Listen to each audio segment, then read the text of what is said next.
শিক্ষার্থীবৃন্দ, আশা করি সবাই ভালো আছো। আল্লাহর রহমতে আমিও ভালো আছি। তোমরা আজ থেকে আমরা প্রায় 7টা লেকচার অলরেডি করে ফেলেছি। এখন আজকে আমরা আলোচনা করব হলো খুবই গুরুত্বপূর্ণ 3টা টপিক আর কি আজকের লেকচারে। প্রথমটার নাম হচ্ছে অ্যাফার্মেটিভ এন্ড নেগেটিভ এগ্রিমেন্ট, তারপরটার নাম হলো এমবিডেড কোয়েশ্চেনস, এন্ড তারপরটার নাম হলো আপনার নেরেশন। কেমন? তো নেরেশনটা আমরা সবাই জানি, আমি বেসিক বিষয়গুলো আলোচনা করব নেরেশনের। কিন্তু আজকে দুইটা ইম্পর্টেন্ট টপিক আছে, একটার নাম হচ্ছে এমবিডেড কোয়েশ্চেন অর এমবিডেড সেন্টেন্স, আরেকটার নাম হচ্ছে তোমার অ্যাফার্মেটিভ এন্ড নেগেটিভ এগ্রিমেন্ট। এই দুইটা প্রশ্ন ঢাকা বিশ্ব কোয়েশ্চেন, দুইটা মানে পার্ট থেকে আর কি, এই দুইটা টপিক থেকে প্রায় প্রশ্ন আসে ঢাকা বিশ্ববিদ্যালয়ে। সো আজকের বিশেষ করে এমবিডেড কোয়েশ্চেনটা থেকে অসংখ্য প্রশ্ন ঢাকা বিশ্ববিদ্যালয়ে ভর্তি পরীক্ষা সহ বিভিন্ন ভর্তি পরীক্ষায় এসেছে, অসংখ্যবার এই প্রশ্নটা থেকে আসছে। সো আমি চেষ্টা করব তোমাদেরকে এই এমবিডেড কোয়েশ্চেনটা সম্পূর্ণ বুঝিয়ে দেওয়ার জন্য ইনশাআল্লাহ। তো আমরা আর তাহলে কথা না বাড়াই, আমরা সরাসরি শুরু করে দেই। আমি একটা তোমাদেরকে স্লাইড শেয়ার করছি, এটা একটু দেখো তোমরা। স্লাইড কি দেখা যায়? না। জি ভাইয়া। দেখা যাচ্ছে না? জি স্যার। আচ্ছা, কে বললেন না বললো যে অনেকে? জি স্যার। ওকে, স্যার বুঝতে পারছি, একটু ওয়েট করো, আমি ইয়ে করি।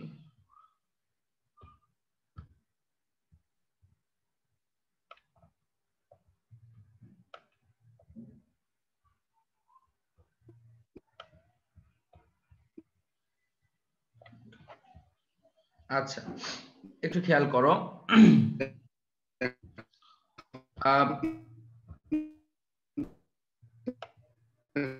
আমাদের এখানে আমরা 3টা প্রশ্ন দেখতে পাচ্ছি। ওকে, খেয়াল করো, একটু খেয়াল করো, ভালো করে একটু মনোযোগ দিতে হবে। দেখো,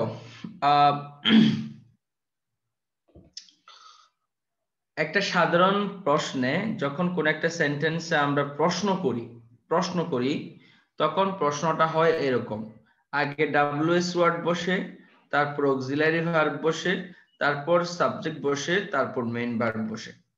আমরা যখন কোনো একটা প্রশ্ন করি, সাধারণ একটা প্রশ্ন, ইন্টারোগেটিভ সেন্টেন্স যেটাকে বলা হয়, যে কোনো একটা প্রশ্নবোধক বাক্যে আগে ডাব্লিউএস ওয়ার্ড বসবে,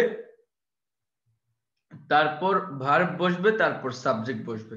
দেখো এখানে সাবজেক্টটা হলো হি, হির আগে কিন্তু একটা ভার্ব আছে, হি শব্দটার আগে একটা ভার্ব আছে। কেমন?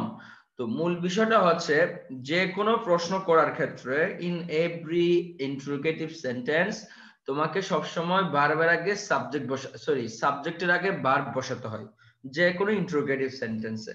তাহলে এই সেন্টেন্সটা একটা ইন্টারোগেটিভ সেন্টেন্স।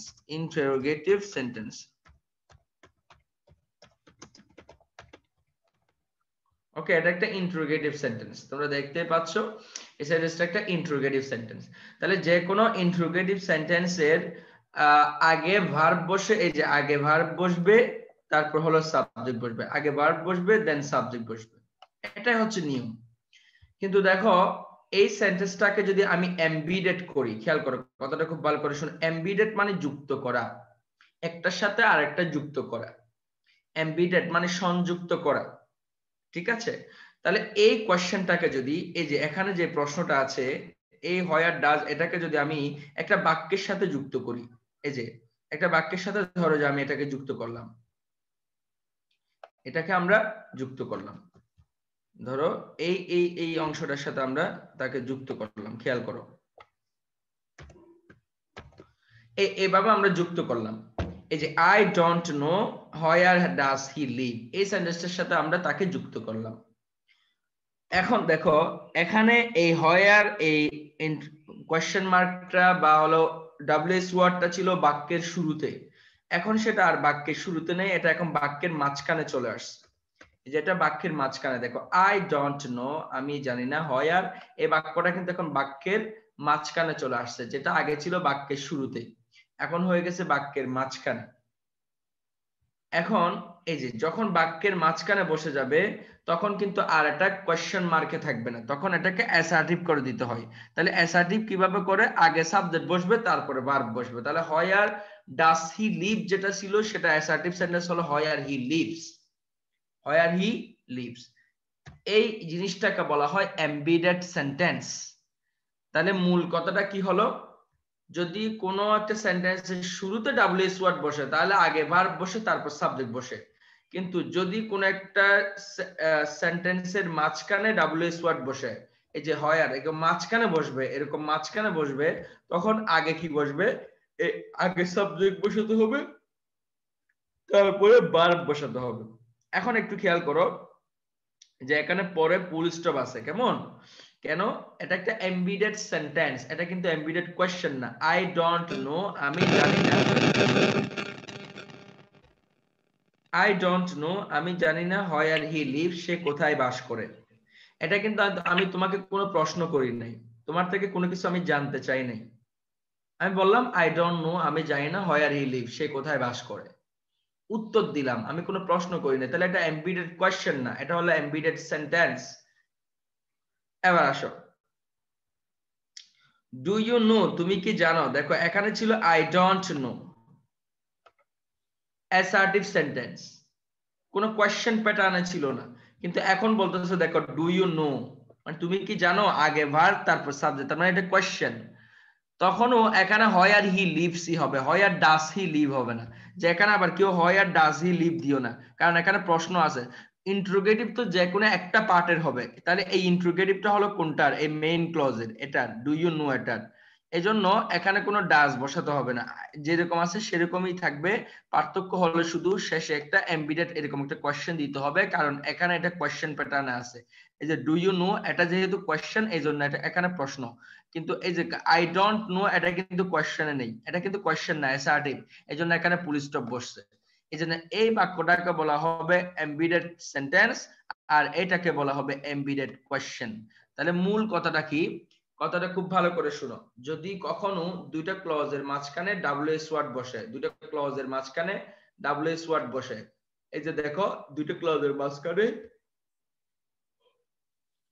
ডাব্লিউএস ওয়ার্ড হোয়ারটা বসছে, যদি কখনো দুটো ক্লজের মাঝখানে ডাব্লিউএস ওয়ার্ড বসে, what, which, where, how, where, although, sorry, এই সকল ডাব্লিউএস ওয়ার্ড গুলো বসে, তাহলে তোমাকে সর্বপ্রথম আগে সাবজেক্ট বসাতে হবে তারপরে ভার্ব বসাতে হবে। এটাই হচ্ছে এমবিডেড সেন্টেন্সের মূল কথা। যেমন দেখো এই যে আমি এখানে লিখে দিয়েছি সাবজেক্ট প্লাস ভার্ব, প্রথমে সাবজেক্ট প্লাস ভার্ব থাকবে, তারপর ডাব্লিউএস ওয়ার্ড থাকলে পরেও সাবজেক্ট প্লাস ভার্ব হবে। দেখো এই যে এই প্রথম রুলটার সাথে এটা মিল আছে, দেখো subject plus verb, subject plus verb আছে, আবার ডাব্লিউএস ওয়ার্ড আছে, এরপরে সাবজেক্ট প্লাস ভার্ব হয়েছে।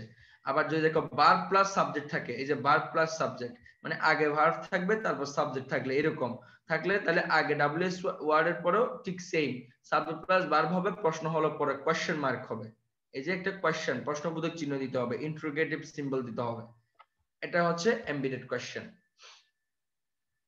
এবার আসো আমি আরেকটা এক্সাম্পল দেই, দেখো এই যে এই প্রশ্নটা ঢাকা বিশ্ববিদ্যালয়ে এসেছিল, প্রশ্নটা প্রায় ঢাকা বিশ্ববিদ্যালয়ে এসেছিল।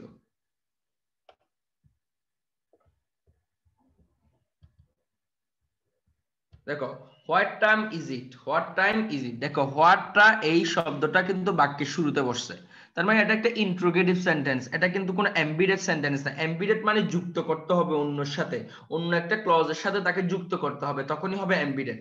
তাহলে এই ক্ষেত্রে কি হয়, যদি প্রথমে ডাব্লিউএস ওয়ার্ড থাকে বাক্যের শুরুতে তাহলে আগে ভার্ব বসবে, এই যে আগে ভার্বটা বসছে তারপর সাবজেক্ট বসছে। এটাকে যদি আমরা এমবিডেড সেন্টেন্স করি তাহলে দেখো আই ডোন্ট নো আমি জানি না, হোয়াট, এই হোয়াটটা বাক্যের মাঝখানে চলে আসছে, হোয়াট টাইম। এই যে দেখো ইট এখানে ছিল ইজ ইট, আর এটা সেখানে এখানে হয়ে গেছে ইট ইজ, কারণ আগে বসবে সাবজেক্ট তারপর বসবে ভার্ব। এই যে আই ডোন্ট নো আমি জানি না, হোয়াট টাইম ইজ ইট নাও, এখন কয়টা বাজে সেটা আমি জানি না। এখন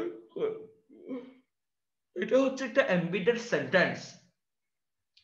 তাহলে দেখো যেটা এখানে ইজি ছিল, আগে ছিল ভার্ব তারপর ছিল সাবজেক্ট, যখন এই ডাব্লিউএস ওয়ার্ডটাকে বাক্যের মাঝখানে নিয়ে আসছি তখন আগে বসছে সাবজেক্ট তারপর বসছে ভার্ব। এটাকে বলা হয় এমবিডেড সেন্টেন্স। এবার আসো এটাকে যদি আমরা এমবিডেড কোয়েশ্চেন করি তাহলে দেখো আই ডোন্ট নোটাকে আমি ডু ইউ নো বললাম। Do you know what time? It is now. Is it now না, ইট ইজ নাও। শুধু পার্থক্য হলো কোয়েশ্চেন মার্কটা বসবে শেষে গিয়ে। এই কোয়েশ্চেন মার্কটা কিন্তু ডু ইউ নোর কারণে বসছে। এখানে যে পুলিশ স্টপটা আছে সেটা আই ডোন্ট নোর কারণে বসছে। তাহলে তোমরা বুঝতে পেরেছো যদি কখনো দুটো ক্লজের মাঝখানে ডাব্লিউএস ওয়ার্ড বসে তাহলে আগে প্রথমে সাবজেক্ট বসাতে হয় তারপরে ভার্ব বসাতে হয়। এটাই হলো এমবিডেড সেন্টেন্সের মূল কনসেপ্ট, মূল বিষয়। এবার আসো মাঝে মাঝে দেখবা তোমার ডাব্লিউএস ওয়ার্ড বসার পরও পরে ভার্বটা বসে। যেমন দেখো এটা একটা কোয়েশ্চেন মার্ক, দেখো who will paint the picture? কে ছবি আঁকবে? কে ছবিটি আঁকবে? এটা একটা আসলে তোমার কি বলে এটাকে বলে ফিউচার ইনডিফিনিট টেন্স। এটা who will paint the picture. এখন প্রশ্ন হলো এটা এখানে আগে উইল বসছে তারপর হলো তোমার এই যে পেইন্ট দ্য পিকচার, এটা হলো তো একটা মূলত একটা ইন্ট্রোগেটিভ সেন্টেন্স। এখন এটাকে যদি আমরা এমবিডেড কোয়েশ্চেন করি তাহলে কি রকম হবে দেখো তো। আই ডোন্ট নো, আমি জানি না, who will paint the picture? কে ছবিটি আঁকবে? এখন প্রশ্ন হলো এই যে ডাব্লিউএস ওয়ার্ডটা বাক্যের মাঝখানে বসছে, এখন এরপরে কি কোনো সাবজেক্ট আছে নাকি সরাসরি ভার্ব বসছে? সরাসরি কিন্তু ভার্ব বসছে। এখন আপনি প্রশ্ন করতে পারেন তাহলে আপনি বলেছেন ডাব্লিউএস দুইটা ক্লজের মাঝখানে যদি ডাব্লিউএস ওয়ার্ড বসে আগে সাবজেক্ট বসে তারপরে ভার্ব বসে, কিন্তু এখানে আমরা দেখতে পাচ্ছি আগে ডাব্লিউএস ওয়ার্ডের পরে ভার্ব বসছে, কোনো সাবজেক্ট বসে না। এখন কি হবে? আসলে মূলত এখানে সাবজেক্ট ছিল, সাবজেক্টটা হলো হু নিজেই। এই হু নিজেই হলো সাবজেক্ট। এখানে I don't know who will paint the picture, এই হুটা নিজেই সাবজেক্ট। অর্থাৎ সেন্টেন্সটা এরকম ছিল I don't know who will paint the picture. কিন্তু ঘটনাটা হচ্ছে এই হু নিজে যেহেতু ক্লজ মার্কার মানে ডাব্লিউএস ওয়ার্ড, আবার হু নিজেই সাবজেক্ট, তার মানে এখানে সাবজেক্ট আসলে আছে।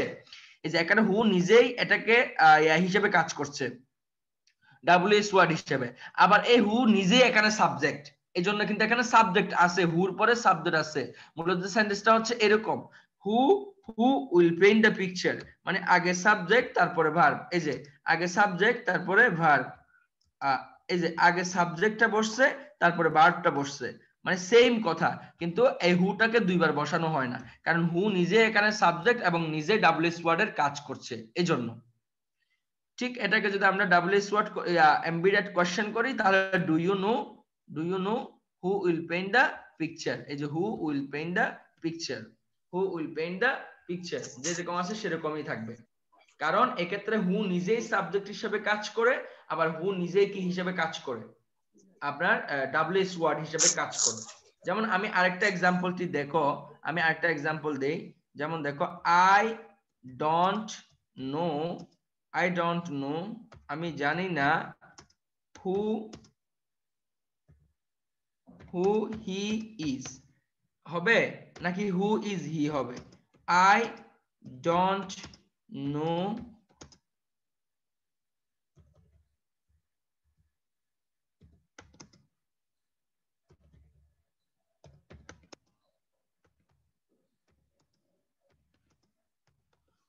বলেন কোনটা হবে বলেন তো? I don't know who he is নাকি I don't know who is he? দেখে একটু সবাই কমেন্টস করো।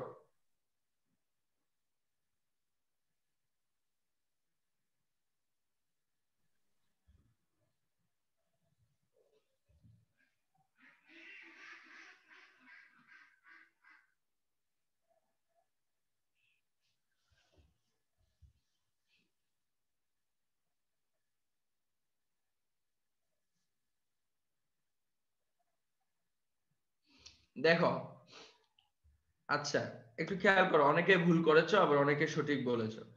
এখানে কি দা পিকচারটা কোনো সাবজেক্ট? এটা তো অবজেক্ট। এখানে তো কোনো সাবজেক্ট নেই, এখানে সাবজেক্ট হু নিজেই। কিন্তু তুমি এই সেন্টেন্সে কিন্তু সাবজেক্ট আছে, সাবজেক্টটা কি? হি। এটা সাবজেক্ট না? তাহলে এখন প্রশ্ন হলো যদি দুটো ক্লজের মাঝখানে ডাব্লিউএস ওয়ার্ড বসে তাহলে আগে বসবে সাবজেক্ট তারপর বসবে ভার্ব। এখানে I don't know who is হি হবে না, তো হবে হু হি ইজ, এরকমই হবে, কারণ এখানে তো সাবজেক্ট আছে হি, এখানে তো সাবজেক্ট হি আছে, এই যে হিটা সাবজেক্ট আছে না, কিন্তু এখানে তো কোনো সাবজেক্ট ছিল না, উইল পেইন্ট দ্য পিকচার, এখানে হু নিজেই সাবজেক্ট, আবার নিজেই হলো আপনার কি বলে এটাকে ডাব্লিউএস ওয়ার্ড, এখানে দা পিকচার তো সাবজেক্ট না, কিন্তু এখানে তো হি সাবজেক্ট আছে, তাহলে যদি হু, এখানে তো হু নিজে এখানে ডাব্লিউএস ওয়ার্ডের কাজ করছে, হু সাবজেক্টের কাজ করছে না, সাবজেক্ট বাক্যে উল্লেখ আছে হি, তাহলে দুইটা ক্লজের মাঝখানে ডাব্লিউএস ওয়ার্ড বসলে আগে সাবজেক্ট তারপর ভার্ব বসাতে হয়। ইজ হি কেন হবে? ইজ হি তো হবে না, আগে ভার্ব বসবে না, আগে সাবজেক্ট তারপরে ভার্ব বসবে, এটা হচ্ছে মূল কথা।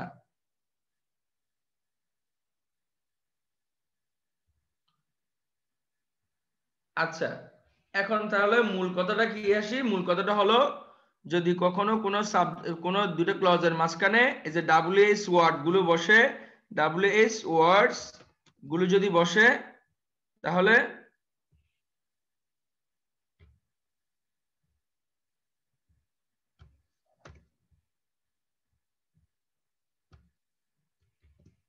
যদি ডাব্লিউএস ওয়ার্ড গুলো বসে, যদি দুটো ক্লজের মাঝখানে এরকম ডাব্লিউএস ওয়ার্ড গুলো বসে, তাহলে কি এরপরে প্রথমে কি বসাতে হবে, এরপরে প্রথমে আগে সাবজেক্ট বসাতে হবে, তারপরে ভার্ব বসাতে হবে, এটাই হচ্ছে মূল কথা। কোন দুটা ক্লজের মাঝখানে ডাব্লিউএস ওয়ার্ড বসলে আগে সাবজেক্ট বসবে, তারপরে ভার্ব বসবে, এটাই হচ্ছে এমবিডেড সেন্টেন্স কিংবা এমবিডেড কোয়েশ্চেনের মূল কথা। এমবিডেড সেন্টেন্স যখন হবে তখন ফুল স্টপ বসবে, এমবিডেড কোয়েশ্চেন যখন হবে তখন কোয়েশ্চেন মার্ক বসবে, এটাই হচ্ছে তোমাদের এমবিডেড সেন্টেন্স আর এমবিডেড কোয়েশ্চেন। আমি কি তোমাদেরকে এটা বোঝাতে পারলাম? এমবিডেড কোয়েশ্চেন এন্ড সেন্টেন্স কি তোমরা বুঝছো? পরীক্ষা আসলে পারবা?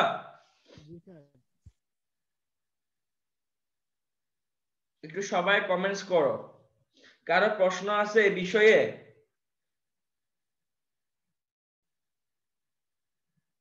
স্যার এটা তো মনে হইতেছে লাইকে আপনার টেক কোয়েকশন। না না, এখানে ট্যাগ কোয়েশ্চেন কেন হবে? ট্যাগ কোয়েশ্চেন হলে তো পরে কোয়েশ্চেন মার্ক থাকবে, এখানে ট্যাগ কোয়েশ্চেন কিন্তু এরকম হয় না, এটা দুইটা আলাদা আলাদা ক্লজ, ট্যাগ কোয়েশ্চেন তো এরকম হয় না, ঠিক আছে?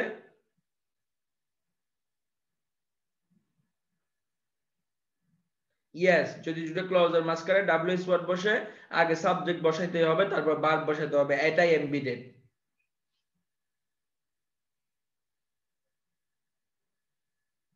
আর কারো কোনো প্রশ্ন আছে এই বিষয়ে? না থাকলে আমি অন্য টপিকে যাব। কারো কোনো প্রশ্ন? Anyone? Does anyone have question?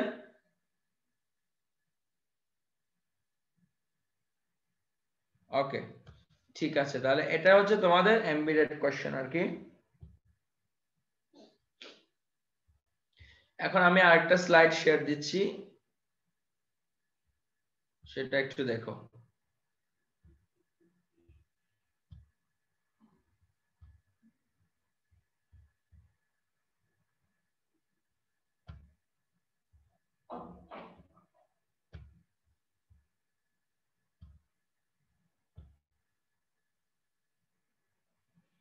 এই তোমরা কি আরেকটা স্লাইড দেখতে পাচ্ছ ওয়ার্ড ফাইলে? জি স্যার।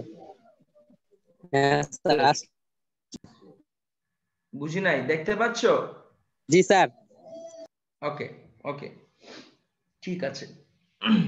আচ্ছা, এখন আমরা একটা নতুন টপিক নিয়ে কথা বলবো, যে টপিকটার নাম হচ্ছে অ্যাফার্মেটিভ এগ্রিমেন্ট এবং নেগেটিভ এগ্রিমেন্ট।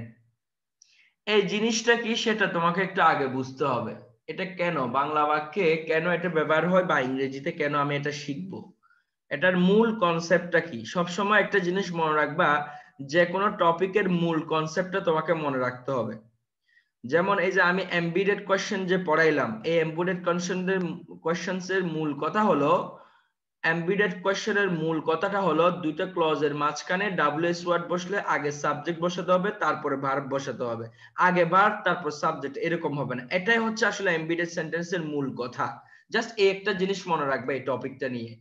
ঠিক একইভাবে তোমাকে যদি প্রশ্ন করি অ্যাডজেক্টিভের মূল কনসেপ্টটা কি, অ্যাডজেক্টিভের মূল কনসেপ্ট হলো অ্যাডজেক্টিভ শব্দটা কিয়ামত পর্যন্ত নাউন এবং প্রনাউনকে মডিফাই করে, আর কাউকে মডিফাই করতে পারে না, এবং যেটাই নাউন বা প্রনাউনের দোষ গুণ অবস্থা সংখ্যা পরিমাপ ইত্যাদি নির্দেশ করে সেটাই অ্যাডজেক্টিভ।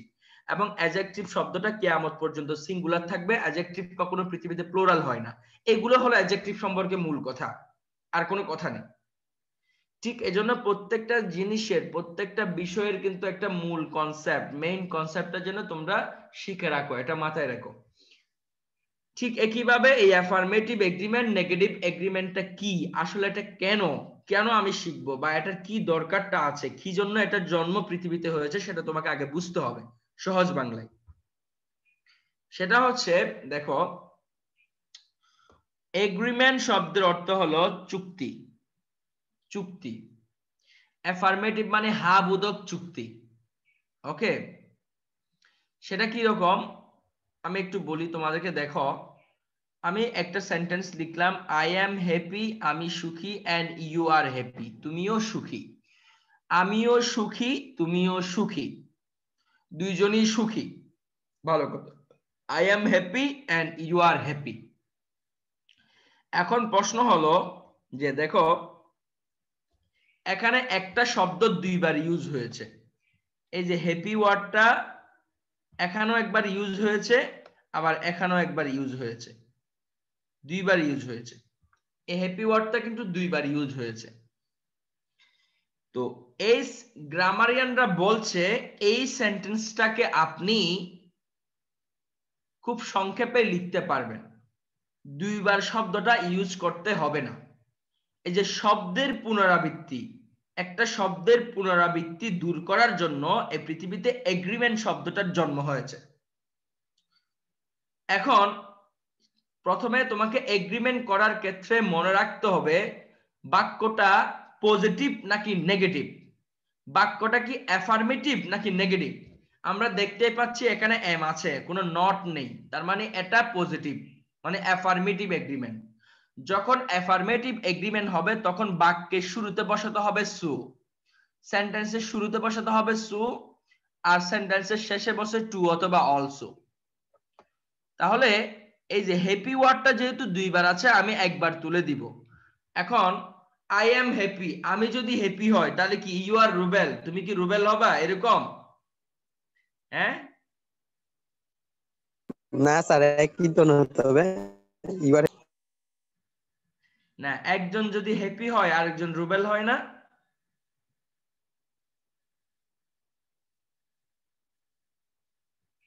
বুঝো নাই মনে হয়, তোমরা জিনিসটা বুঝতে পারছো নাকি ভুলে গেছো? ওই যে হ্যাপি একটা নায়িকা আছে না, আর একটা রুবেল না খেলোয়াড় আছে না? বুঝতে পারছি স্যার। হ্যাঁ হ্যাঁ, ওটাই বলছি। আচ্ছা যাক, কিন্তু এখানে রুবেল দিলে হবে না। তাহলে এই হ্যাপি শব্দটাকে যেন দুইবার লিখতে না হয়, একই ওয়ার্ড যেন বারবার লিখতে না হয়, একটা লাইনকে যেন দুইবার লিখতে না হয়, সংক্ষেপে যেন জিনিসটা বোঝানো যায়, এই জন্য পৃথিবীতে এগ্রিমেন্টের জন্ম হয়েছে। এখন বলো, এই হ্যাপি শব্দটা কি বাক্যের শুরুতে নাকি বাক্যের শেষে বলো তো? শেষে। তাহলে বাক্যের শেষে কি বসে, সু বসবে নাকি টু অথবা অলসো বসবে? টু অথবা অলসো। এই সবাই আনমিউট করো, আনমিউট করো, মিউট করলো তোমার, সরি মিউট করো, মিউট করো, সবাই মিউট করো, নিজেকে মিউট করো, মিউট করলে অন্যদের ডিস্টার্ব হয়। তাহলে দেখো, এই যে আমি এখানে টু শব্দটা ব্যবহার করলাম, যেমন আই অ্যাম হ্যাপি, আমি সুখী, এন্ড ইউ আর টু, তুমিও সুখী। এখন দেখো, সুখী শব্দটা আমাকে আর বলতে হয় নাই, টু দ্বারা আমি সেটাকে রিপ্লেস করতে পারেছি। এটাই হচ্ছে এগ্রিমেন্ট। এটা এক ধরনের এগ্রিমেন্ট। কেমন? এটাকে দুই ভাবে এগ্রিমেন্ট করা যায়, এখানে টু ও দিতে পারো অথবা অলসো দিতে পারো, অলসো, দুইটার যে কোনো একটা দিলে কারেক্ট। তাহলে আই অ্যাম হ্যাপি, আমি সুখী, এন্ড ইউ আর টু, অথবা অলসো, তুমিও সুখী।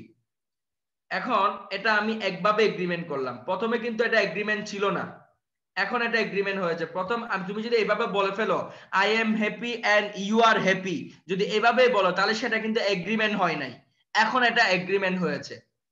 এবার আসো, এই সেন্টেন্সটাকে আমি আবার আরেকভাবে কি করব, এগ্রিমেন্ট করব। তাহলে কিভাবে করব দেখো তো। ওফো, একটু ওয়েট করো।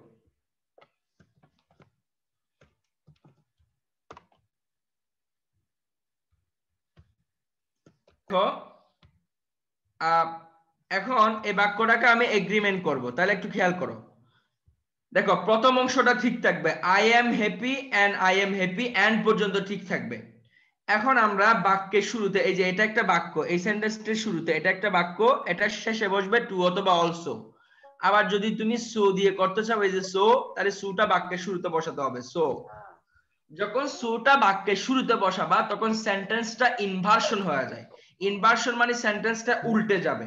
অর্থাৎ এখানে আগে ছিল সাবজেক্ট, তারপর ছিল ভার্ব, এখন আগে হয়ে যাবে ভার্ব, তারপর বসবে subject. So are you, so are you, মানে সো ইউ আর হবে না, সো আর ইউ। যখন সোটা বাক্যের শুরুতে বসবে তখন কিন্তু সেন্টেন্সটা ইনভার্সন হয়ে যায়, মানে ইনভার্স হয়ে যায়। ইনভার্স মানে উল্টানো, ইউ আর ছিল সেটা আর ইউ হয়ে যাবে, এটাই। তাহলে সোর ক্ষেত্রে আগে ভার্ব বসবে, তারপর সাবজেক্ট বসবে, ঠিক আছে? তাহলে এই দেখো বাক্যের শেষে টু অথবা অলসো বসবে, আর বাক্যের শুরুতে সু বসালে আগে ভার্ব বসাতে হবে, তারপর সাবজেক্ট বসাতে হবে, অর্থাৎ সেন্টেন্সটা উল্টে যায়। এই দুইভাবে তুমি এগ্রিমেন্ট করতে পারবা। তাহলে দেখো আই এম হ্যাপি, আমি সুখী, এন্ড ইউ আর টু অথবা অলসো, তুমিও সুখী। আই এম হ্যাপি, আমি সুখী, এন্ড সো আর ইউ, তুমিও সুখী। দেখো এই হ্যাপি ওয়ার্ডটা কিন্তু আমি আর ইউজ করি নাই, না করে আমি বাক্যটাকে ঠিক রাখলাম। এখন প্রশ্নটা খেয়াল করো, একটু শুনো, মনে রাখবা এই সেন্টেন্সে যে টেন্স হবে পরের সেন্টেন্সে একই টেন্স হবে। যেমন I am happy, you are too বলা যাবে না, আর বলা যাবে না। প্রথমটা যেমন পাস্ট প্রেজেন্ট টেন্স, পরেরটাকেও তোমাকে প্রেজেন্ট টেন্স করতে হবে, এখানে আর দিলে হবে না, এখানেও তোমাকে প্রেজেন্ট টেন্সের ভার্ব ইউজ করতে হবে। যদি ধরো এখানে আই ওয়াজ হ্যাপি আছে, তাহলে আই ওয়াজ হ্যাপি আছে কেমন, তাহলে এখানে এখানে সো আর ইউ হয়ে যাবে, কারণ আগেরটা যেমন পাস্ট টেন্স, পরে ভার্ব বসাতে হবে পাস্ট টেন্সের। আই ওয়াজ হ্যাপি, আমি সুখী ছিলাম, এন্ড সো আর ইউ, তুমিও সুখী ছিলে। তাহলে দেখো আবার এখানে ইউ আছে, এই জন্য এটা আর হয়েছে। যদি এখানে হি থাকতো তাহলে এটা ওয়াজ হইতো। মানে আমি বলতে চাচ্ছি টেন্স, দুইটা টেন্স কখনো টেন্সের পরিবর্তন হবে না। প্রথম অংশে যে টেন্স থাকবে পরের অংশে একই টেন্স থাকতে হবে। এখানে যদি প্রেজেন্ট টেন্স থাকে পরেরটাও প্রেজেন্ট টেন্স হবে, এখানে যদি পাস্ট টেন্স থাকে পরেরটাও পাস্ট টেন্স হবে। আর এই যে এখানে যে সাবজেক্ট থাকে সেটা অনুযায়ী বার বসবে। আই এর জন্য এম, হি থাকলে ইজ হতো, দে থাকলে আর হতো। ঠিক একইভাবে এখানে ইউ আছে এই জন্য আর হয়েছে, এখানে যদি হি থাকতো তাহলে ইজ হতো। টেন্স এবং ভার্বের কোনো পরিবর্তন হবে না, টেন্স এবং ভার্ব সব জায়গায় তার সাবজেক্ট অনুযায়ী থাকবে, এবং টেন্স প্রথম অংশে যে টেন্স থাকবে পরের অংশে একই টেন্স থাকবে, কখনো পরিবর্তন হবে না। এবার আসো,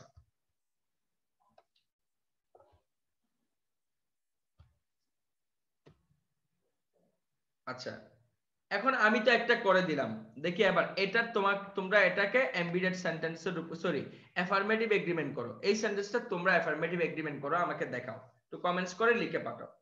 I go to school regularly and you go to school regularly, এই সেন্টেন্সটার কি বলে এগ্রিমেন্ট করে দেখাও, এগ্রিমেন্ট করে সবাই লিখে পাঠাও, আমি দেখছি তোমাদের।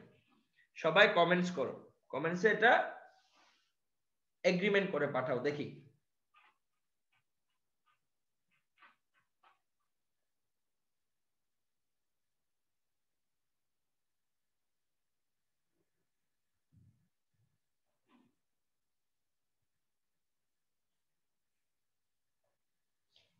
এখন আমি দুইজনের আনসার দেখেছি, একটাও সঠিক আনসার হয় নাই, একটাও সঠিক আনসার হয় নাই, এখনো পাই নাই আমি।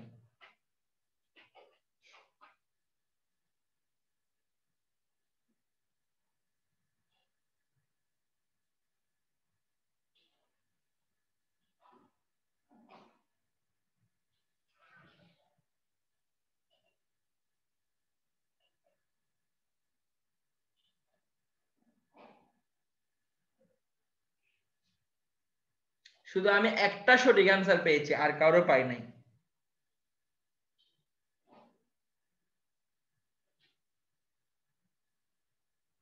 না, অধিকাংশরাই ভুল আনসার দিচ্ছ, সঠিক পাচ্ছি না।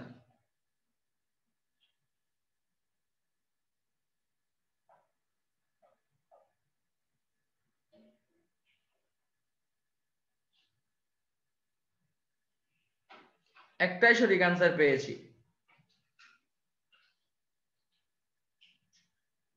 দুইটা পেয়েছি,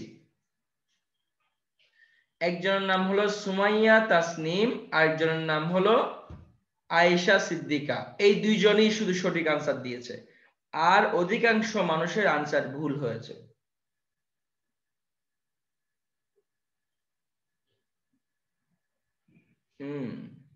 এখন ওদের থেকে দেখে লিখলে হবে না, ওদেরটা দেখে বললে তো হবে না, এখন আর তো হবে না, তোমরা মিস করেছো। দেখি ওই দুইজন কি আছো, সুমাইয়া তাসনিম এবং ওর নাম কি আয়েশা সিদ্দিকা, ওরাই তোমার সঠিক আনসার দিয়েছে সর্বপ্রথম। ওকে, তোমাদেরকে কংগ্রেচুলেশনস, একমাত্র তোমরাই এখানে হিডেন ট্রিক্সটা ধরতে পেরেছো, এটা আমার ভালো লাগছে, তোমরা যে ধরতে পারছো এটার জন্য তোমাদেরকে স্পেশাল কংগ্রেচুলেশনস, অভিনন্দন। আচ্ছা এবার আসো, এই মিস্টার তোমরা যারা এখনো বসে আছো শুনো, খুব ভালো করে শুনো। দুলাল মধু, ওর আনসারটা সঠিক হয়েছে। আচ্ছা তোমাকেও ধন্যবাদ। আচ্ছা, I go to school regularly and you go to school regularly. তাহলে দেখো তো, এই যে I go to school regularly এই কথাটা, এই যে রেগুলারলি এই কথাটা কয়বার আছে? দুইবার আছে। যদি এই কথাটা দুইবার থেকে যায়, এই কথাটা যেন দুইবার বলতে না হয়, দুইবার লিখতে না হয়, এই জন্যই কিন্তু এগ্রিমেন্টের জন্ম হয়েছে পৃথিবীতে। তাহলে আমরা এখান থেকে কি কি বাদ দিয়ে দিব? এই যে রেগুলারলি শব্দটা যেহেতু ওখানেও আছে, এখান থেকে বাদ দিয়ে দিলাম। স্কুল শব্দটা যেহেতু এখানে আছে, এখানেও বাদ দিয়ে দিলাম। টু শব্দটাও আছে, এই জন্য টুটাও বাদ দিয়ে দিলাম। তাহলে আছে কি? ভার্ব গো। এখন প্রশ্ন হলো, মনে রাখবা এগ্রিমেন্ট করার ক্ষেত্রে অলওয়েজ অক্সিলারি ভার্ব বসে, কখনো মেইন ভার্ব বসে না। আমি আবারও বলছি, অক্সিলারি ভার্ব করার ক্ষেত্রে অলওয়েজ মেইন ভার্ব বসবে, সরি অক্সিলারি ভার্ব বসবে, কখনো মেইন ভার্ব বসবে না। এখন প্রশ্ন হলো, গো ভার্বের অক্সিলারি ভার্ব কি? এই গো ভার্বের অক্সিলারি ভার্ব হলো ডু। এটা যদি গোস থাকে, গোস, তাহলে তার অক্সিলারি ভার্ব হলো ডাস। আর যদি এটা যদি ওয়েন থাকে, ওয়েন থাকে, তাহলে এটার অক্সিলারি ভার্ব হলো ডিড। আর এটা যদি তোমার কি বলে, এটা ক্যান ডু থাকে, ক্যান ডু, তাহলে অক্সিলারি ভার্ব হলো ক্যান। এগুলো তো বোঝা যায়।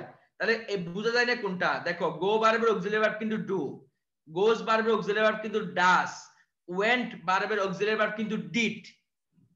তাহলে তোমাকে এই মেইন ভার্বটা তুলে দিতে হবে। গো ভার্বটা আছে না, এই জন্য মেইন ভার্বটা তুলে দিয়ে তার অক্সিলারি ভার্ব বসাতে হবে। তাহলে ইউর জন্য কি ডাস হবে না ডু হবে? ডু হবে। এটাই হলো অক্সিলারি ভার্ব, ইউ ডু, এবং বাক্যের শেষে এই জন্য টু বসবে, অথবা অলসো বসবে, অথবা অলসো। ঠিক একইভাবে এটাকে যদি আমরা অন্যভাবে করি, তাহলে কি রকম হবে? আমরা যদি এটাকে অন্যভাবে করি, তাহলে হচ্ছে আমি একটু করে এটা কপি করে নিই।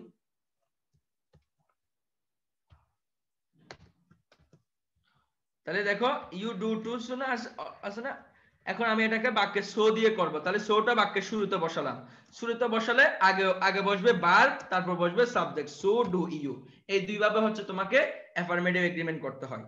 I go to school regularly, এই কথাটা দেখো, আমি প্রতিদিন রেগুলারলি স্কুলে যাই, এন্ড ইউ ডু টু, এই ইউ ডু টু মানে তুমিও রেগুলারলি স্কুলে যাও। I go to school regularly and so do you, তার মানে তুমিও রেগুলারলি স্কুলে যাও, এটাই বোঝানো হয়েছে। তাহলে মনে রাখবা, এই যে কখনো মেইন ভার্ব থাকলে, সেই মেইন ভার্বটা বসে না, অলওয়েজ অক্সিলারি ভার্ব বসে। যেমন এই এম, ইজ, আর, এগুলো কিন্তু অক্সিলারি ভার্ব। এখানে এটা মেইন ভার্ব আবার অক্সিলারি ভার্ব, এই জন্য এটার কোনো এম এর কোনো অক্সিলারি ভার্ব নেই, আর এর কোনো অক্সিলারি ভার্ব নেই। আর, এম এগুলো নিজেই অক্সিলারি ভার্ব। কিন্তু গো, এটার অক্সিলারি ভার্ব আছে ডু। যেমন দেখো, আই গো আমি যাই, সেটা নেগেটিভ কি হবে? যেমন আমি যদি বলি আই গো আমি যাই, সেটা নেগেটিভ কি হবে? I don't go. দেখো তুমি ডু নিয়ে আসছো, আই ডোন্ট গো, তারপর হচ্ছে আই ডোন্ট গো, এটাই নেগেটিভ, ঠিক না? আই ডোন্ট গো, এটা হলো নেগেটিভ। আর যদি বলি তুমি কি যাও, তাহলে দেখো ডু ইউ গো, তুমি অক্সিলারি ভার্ব নিয়ে আসছো ডু ইউ গো। আর তুমি কি যাও না, তাহলে ইংলিশ কি হবে? Don't you go.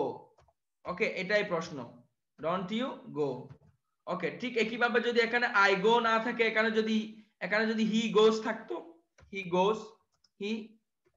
গোস থাকতো, এরকম হি গোস থাকতো, তাহলে এটা ডনটা ডাজন্ট হয়ে যেত,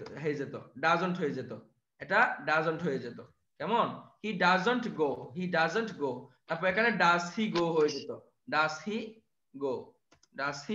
গো হয়ে যেত। আর এখানে ডাজন্ট হি গো হয়ে যেত, ডাজন্ট হি গো। এভাবে তোমার পরিবর্তন হবে। ঠিক একইভাবে যদি এটা হি ওয়েন্ট থাকতো, ওয়েন্ট থাকতো, তাহলে এটা ডিড নট হয়ে যেত, ডিড নট, এই যে এটা ডিড নট হয়ে যেত। আর এটাও ডিড হইতো, এটা ডিড হয়ে যেত। আর এটা ডিডন্ট হয়ে যেত, ডিডন্ট হয়ে যেত। আয়েশা নূর ভাইয়া, সবার আগে সঠিক উত্তরটা আমি দিয়েছিলাম। ও তাই, তুমি দিয়েছিলা? তোমাকেও কংগ্রেচুলেশন, সেটা আমার চোখে পড়ে নাই, খেয়াল করি নাই, তাইলে হয়তো তুমি আগেই দিয়ে দিয়েছিলা। ওকে, থ্যাংক ইউ। এই তোমার জন্য একটা কংগ্রেচুলেশন আয়েশা নূরের জন্য। ঠিক আছে, তাহলে আশা করি তোমরা এখন বুঝতে পারছো এগ্রিমেন্ট করার ক্ষেত্রে অলওয়েজ অক্সিলারি ভার্ব বসবে, কখনো মেইন ভার্ব বসবে না। আমি কি তোমাদেরকে বুঝাতে পারলাম অ্যাফার্মেটিভ এগ্রিমেন্টটা? তোমরা কি বুঝছো জিনিসটা?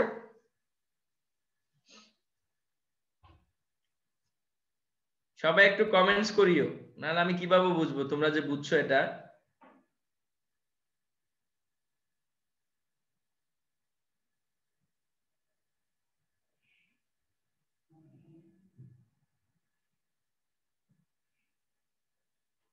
আরেকটা এক্সাম্পল করতে দিব? আচ্ছা, আরেকটা এক্সাম্পল করতে দিই।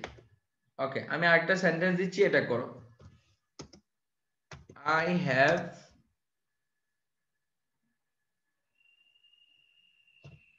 not studied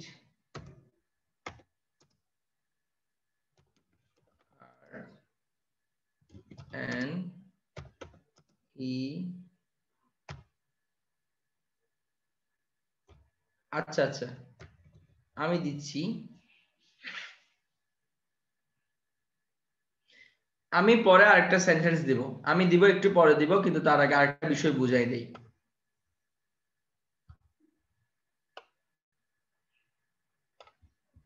এবার আসো, তার আগে আরেকটা বিষয় বুঝাই দেই।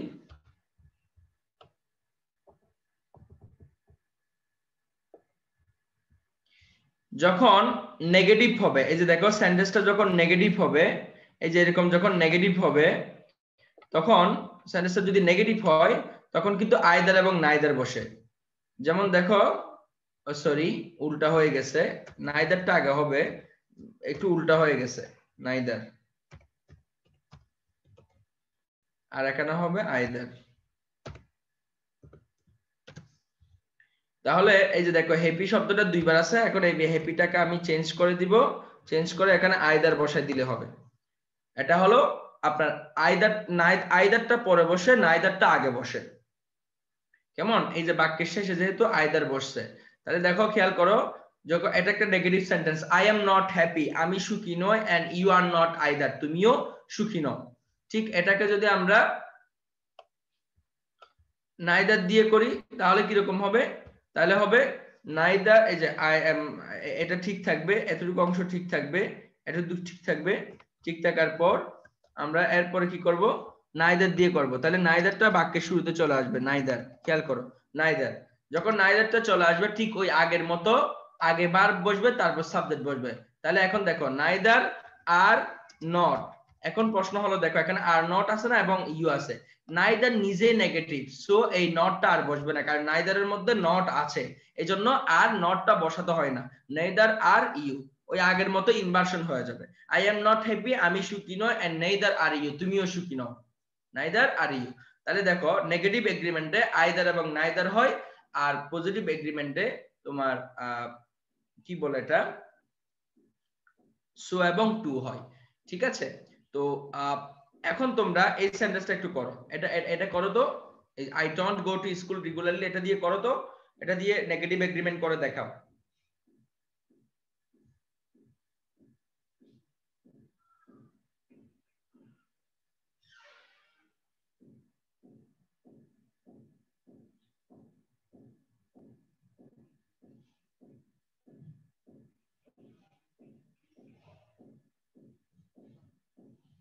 সবাই কমেন্টস করো, শুধু শেষের অংশটা করলে হবে, পুরোটা লিখতে হবে না, শুধু শেষের অংশটা করো।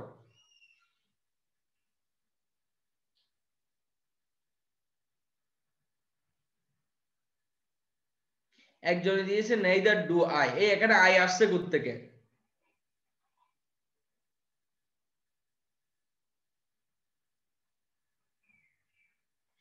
তারপর অনেকের ভুল হইতেছে না, অনেকে ভুল করছো তোমরা।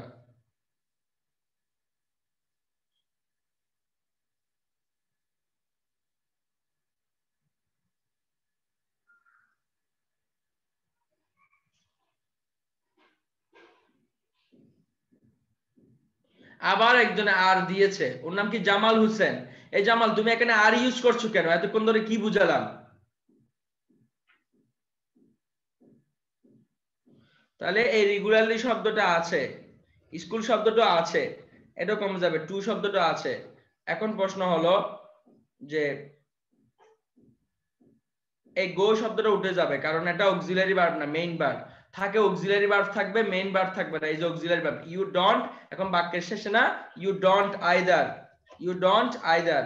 অথবা এটা আরেকটা হবে নেইদার, নেইদার ডু ইউ। এটা এগুলো হলো আনসার, ডু ইউ, এটা হচ্ছে তোমার আনসার। হয় ইউ ডোন্ট আইদার অথবা নেইদার ডু ইউ, এগুলো হলো আনসার। মেইন ভার্বটা উঠে যায়, শুধু অক্সিলারি ভার্বটাই থাকে। মেইন ভার্বটা উঠে যায় এবং অক্সিলারি ভার্বটাই থাকে। এখন আমি তোমাদেরকে একটা সেন্টেন্স দিচ্ছি, দেখি তোমরা আমাকে একটু করে দাও। ওকে, দেখি এটা কে করতে পারে, তার জন্য স্পেশাল কংগ্রেচুলেশন থাকবে। এবং এই যে প্রশ্নটা আমি দিচ্ছি, এই প্রশ্নের ব্যাপারে আমাকে কোনো প্রশ্ন করা যাবে না। যেটাই দিয়েছি, যেভাবে দিয়েছি সেভাবে নিজেকে করে নিতে হবে, কোনো প্রশ্ন আমাকে করা যাবে না। ঠিক আছে? ওকে।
দেখি এই সেন্টেন্সটা তোমরা আমাকে এগ্রিমেন্ট করে দাও।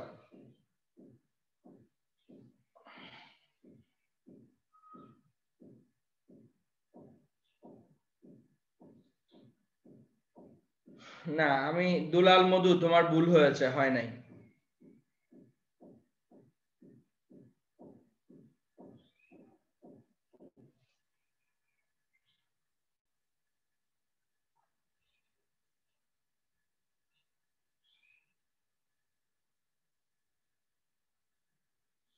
আমি একটা আনসারও এখনো সঠিক পাই নাই।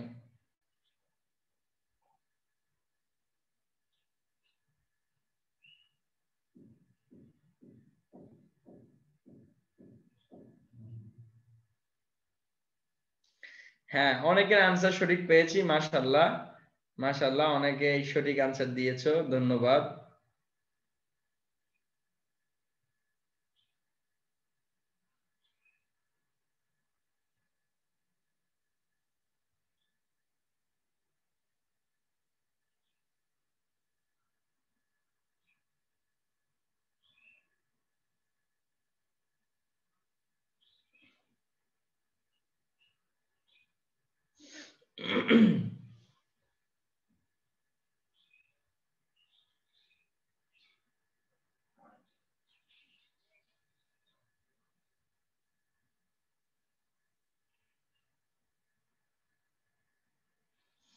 আচ্ছা যাক, অনেকের আনসার সঠিক হয়েছে, কিন্তু অনেকের আবার ভুল হয়েছে।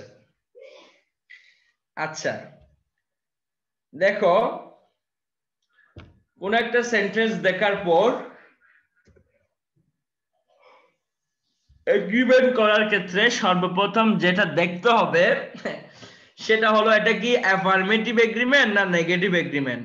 এখানে অনেকে আইদার নাইদার দিয়ে করছে, আমি দেখছি এরকম অনেকেই করেছে। দেখি কে কে করেছো, একটু সৎ সাহস করে দেখি হাত তুলো, দেখি তোমরা একটু হাত তুলো দেখি।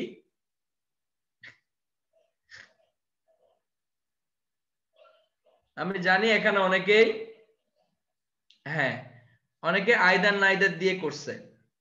ওকে, কিন্তু এখানে তো আইদার নাইদার হবে না, এটা তো আই হ্যাভ স্টাডিড, এটা তো অ্যাফার্মেটিভ এগ্রিমেন্ট। এখানে তো সু এবং টু এর ব্যবহার আসবে, এখানে আইদার নাইদার কেন আসবে? এটা সর্বপ্রথম এটা মাথায় রাখতে হবে, এটা কি অ্যাফার্মেটিভ এগ্রিমেন্ট না নেগেটিভ এগ্রিমেন্ট, এটা মাথায় রাখতে হবে নাম্বার 1। ঠিক আছে, যারা আইদার নাইদারটা ব্যবহার করেছে তাদের জন্য তাদের জন্য এটা দুঃখজনক ব্যাপার। এই সেন্টেন্সটা তো এটা প্রথমেই ভুল হয়ে গেছে তোমার, কারণ তুমি এখানে আইদার নাইদারের ব্যবহার হবে না। আইদার নাইদারের ব্যবহার হবে যদি আমি এরকম দিতাম আই হ্যাভ নট স্টাডিড, দিতাম আই হ্যাভ নট স্টাডিড, তখন তুমি আইদার নাইদার দিতা, কিন্তু এখানে তো দেওয়া যাবে না নাম্বার 1। এই জন্য এটা অনেকে ভুল করেছো। তৃতীয় নম্বর, তোমাদেরকে আমি বলেছিলাম প্রথমটা যে টেন্স হবে পরেরটাকে একই টেন্স বানাতে হবে। তাহলে এখানে হ্যাড হবে না, এখানে হবে হ্যাজ। এটা বানাইতে হবে, নিজেকে বানাইতে হবে, আমি এটা ইচ্ছে করে দিয়েছি স্টাডিড, তাহলে হি হ্যাজ স্টাডিড। ওকে, তাহলে এখন টেন্সটা ঠিক হয়েছে, কারণ প্রথমটা যে টেন্স হবে পরেরটা একই টেন্স। প্রথমটা প্রেজেন্ট পারফেক্ট, পরেরটা প্রেজেন্ট পারফেক্ট আমি করেছি। এই যে এটা প্রেজেন্ট পারফেক্ট টেন্স, এটা প্রেজেন্ট পারফেক্ট টেন্স। ওকে, এবার আসো তাহলে কি কি বাদ দিয়ে দিব। দেখো এক্সাম বাদ দিয়ে দিব, দি বাদ দিয়ে দিব, ফর বাদ দিয়ে দিব। এখানে অক্সিলারি ভার্ব হলো হ্যাজ, স্টাডিড হলো মেইন ভার্ব, তাহলে স্টাডিড বাদ দিয়ে দিলাম, হ্যাজ থাকবে। এখন বাক্যের শেষে না, বাক্যের শেষে টু বসে, অথবা অলসো, অথবা অলসো। আবার এটাকে যদি অন্যভাবে করি তাহলে হবে কিরকম, তাহলে কিরকম হবে দেখো এন পর্যন্ত ঠিক থাকবে, ঠিক থাকার পর সো আগে ভার্বটা চলে আসবে, সো দিলে তারপর হলো হি, সো হ্যাজ হি। এই দুইভাবে হচ্ছে এটাকে এগ্রিমেন্ট করা যাবে। আশা করি বুঝতে পেরেছো নাকি? আমি তোমাদেরকে চেষ্টা করেছি বিভিন্ন অ্যাঙ্গেলে মাথাটা ঘুরানোর জন্য, এবং আমি ঘুরাইছিও। এই যে টেন্স উল্টাই দিয়েছি, তারপর হচ্ছে তোমার কি বলে নেগেটিভ পড়াইতেছি, এর মধ্যে হুট করে পজিটিভ সেন্টেন্স দিয়ে দিছি, নেগেটিভ এগ্রিমেন্ট করাইতেছি, এর মধ্যে পজিটিভ সেন্টেন্স দিয়েছি। ঠিক আছে, তো এটা যাদের যাদের হয়েছে, অনেকেরই আশা করি হয়েছে, তো প্রত্যেককে কংগ্রেচুলেশনস, অধিকাংশেরই হয়েছে, আমি দেখেছি অধিকাংশেরই এটা হয়েছে। তো সবাইকে কংগ্রেচুলেশনস, অভিনন্দন। আশা করি আমি তোমাদেরকে বিভিন্ন অ্যাঙ্গেল থেকে এই অ্যাফার্মেটিভ এগ্রিমেন্টটা ঘুরাইছি, মাথা ঘুরাইছি। তাহলে কি কি জিনিস পেলা? সবসময় সচেতন থাকতে হবে টেন্স ঠিক আছে কিনা। তারপর হলো মেইন ভার্ব উঠে যাবে, অক্সিলারি ভার্ব বসবে, এটা খুব গুরুত্বপূর্ণ। তারপর অ্যাফার্মেটিভ এগ্রিমেন্ট নাকি নেগেটিভ এগ্রিমেন্ট, এটা আইডেন্টিফাই করতে হবে। অ্যাফার্মেটিভ হলে সু এবং টু বসাতে হবে, নেগেটিভ হলে আইদার এবং নাইদার বসাতে হবে। এবং নাইদার আগে বসে পরে বসে, আগে বসে আইদার পরে বসবে, সু আগে বসবে টু পরে বসবে। যখন সু এবং নাইদার বসবে তখন হচ্ছে ইনভার্সন হয়ে যাবে, সেন্টেন্সটা বাক্যটা উল্টে যাবে, আগে বসবে ভার্ব তারপর বসবে সাবজেক্ট। এই যে এই বিষয়গুলো তোমরা একটু মনোযোগ সহকারে একটু মনে রাখার চেষ্টা করবো আর কি। এটাই হচ্ছে তোমাদের অ্যাফার্মেটিভ এন্ড নেগেটিভ এগ্রিমেন্ট। আমি কি তোমাদের বোঝাতে পারলাম? এখন কি ক্লিয়ার হয়েছে তোমাদের কাছে? ক্লিয়ার হয়েছে?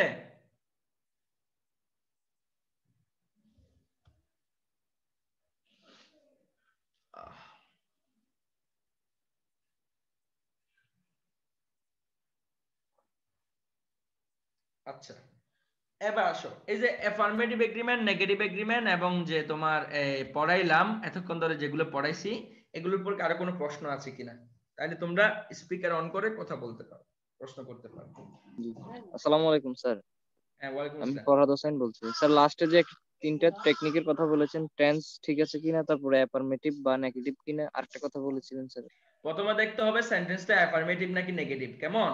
কারণ তুমি সো অথবা টু দিয়ে করবা নাকি আইদার নাইদার দিয়ে করবা সেটা মনে রাখতে হবে, কেমন? জি স্যার। সেকেন্ড নাম্বারটা হলো অক্সিলারি মেইন ভার্ব উঠে যাবে, অক্সিলারি ভার্ব থাকবে। জি স্যার। থার্ড নাম্বার হলো টেন্স পরিবর্তন হবে না। জি, বুঝতে পারছি স্যার। জি, ধন্যবাদ স্যার। ওকে, আর কারো কোনো প্রশ্ন এই বিষয়ে? এই টপিকটার উপর আর কোনো প্রশ্ন কারো জানার কিছু থাকলে বলো। ভাইয়া লাস্টের যে সেন্টেন্সটা দিছিলেন হ্যাঁ বলো, সেন্টেন্স যেটা দিছি এটা বলো, তুমি কি বলো?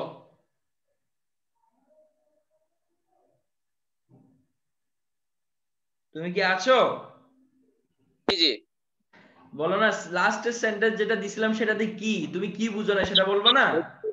প্রথম ক্লজে এন্ড এর আগের ক্লজটাতে আছে হচ্ছে এক টেন্স আর পরের দাতে হচ্ছে আরেক টেন্স। হ্যাঁ আমি চেঞ্জ করে দিয়েছি, তুমি ঠিক করার জন্য, তুমি ঠিক করে সঠিক করে লিখতে পারো কিনা এই জন্য তো দিয়েছি, বুঝছো? তুমি বুঝো নাই? জি বুঝতে পারছি। আমি তো এটা তোমাকে, তোমার ব্রেন কতটুকু কাজ করে বা তুমি এই ধরনের প্রশ্ন দিলে তুমি কি ওই এটাকে দুইটা টেন্স যে একই হইতে হবে সেটা তোমার মাথায় আছে কিনা, এই জন্য তো আমি এই প্র্যাকটিসটা দিয়েছি। জি ভাইয়া বুঝতে পারছি। তারপর আর কার কোনো প্রশ্ন?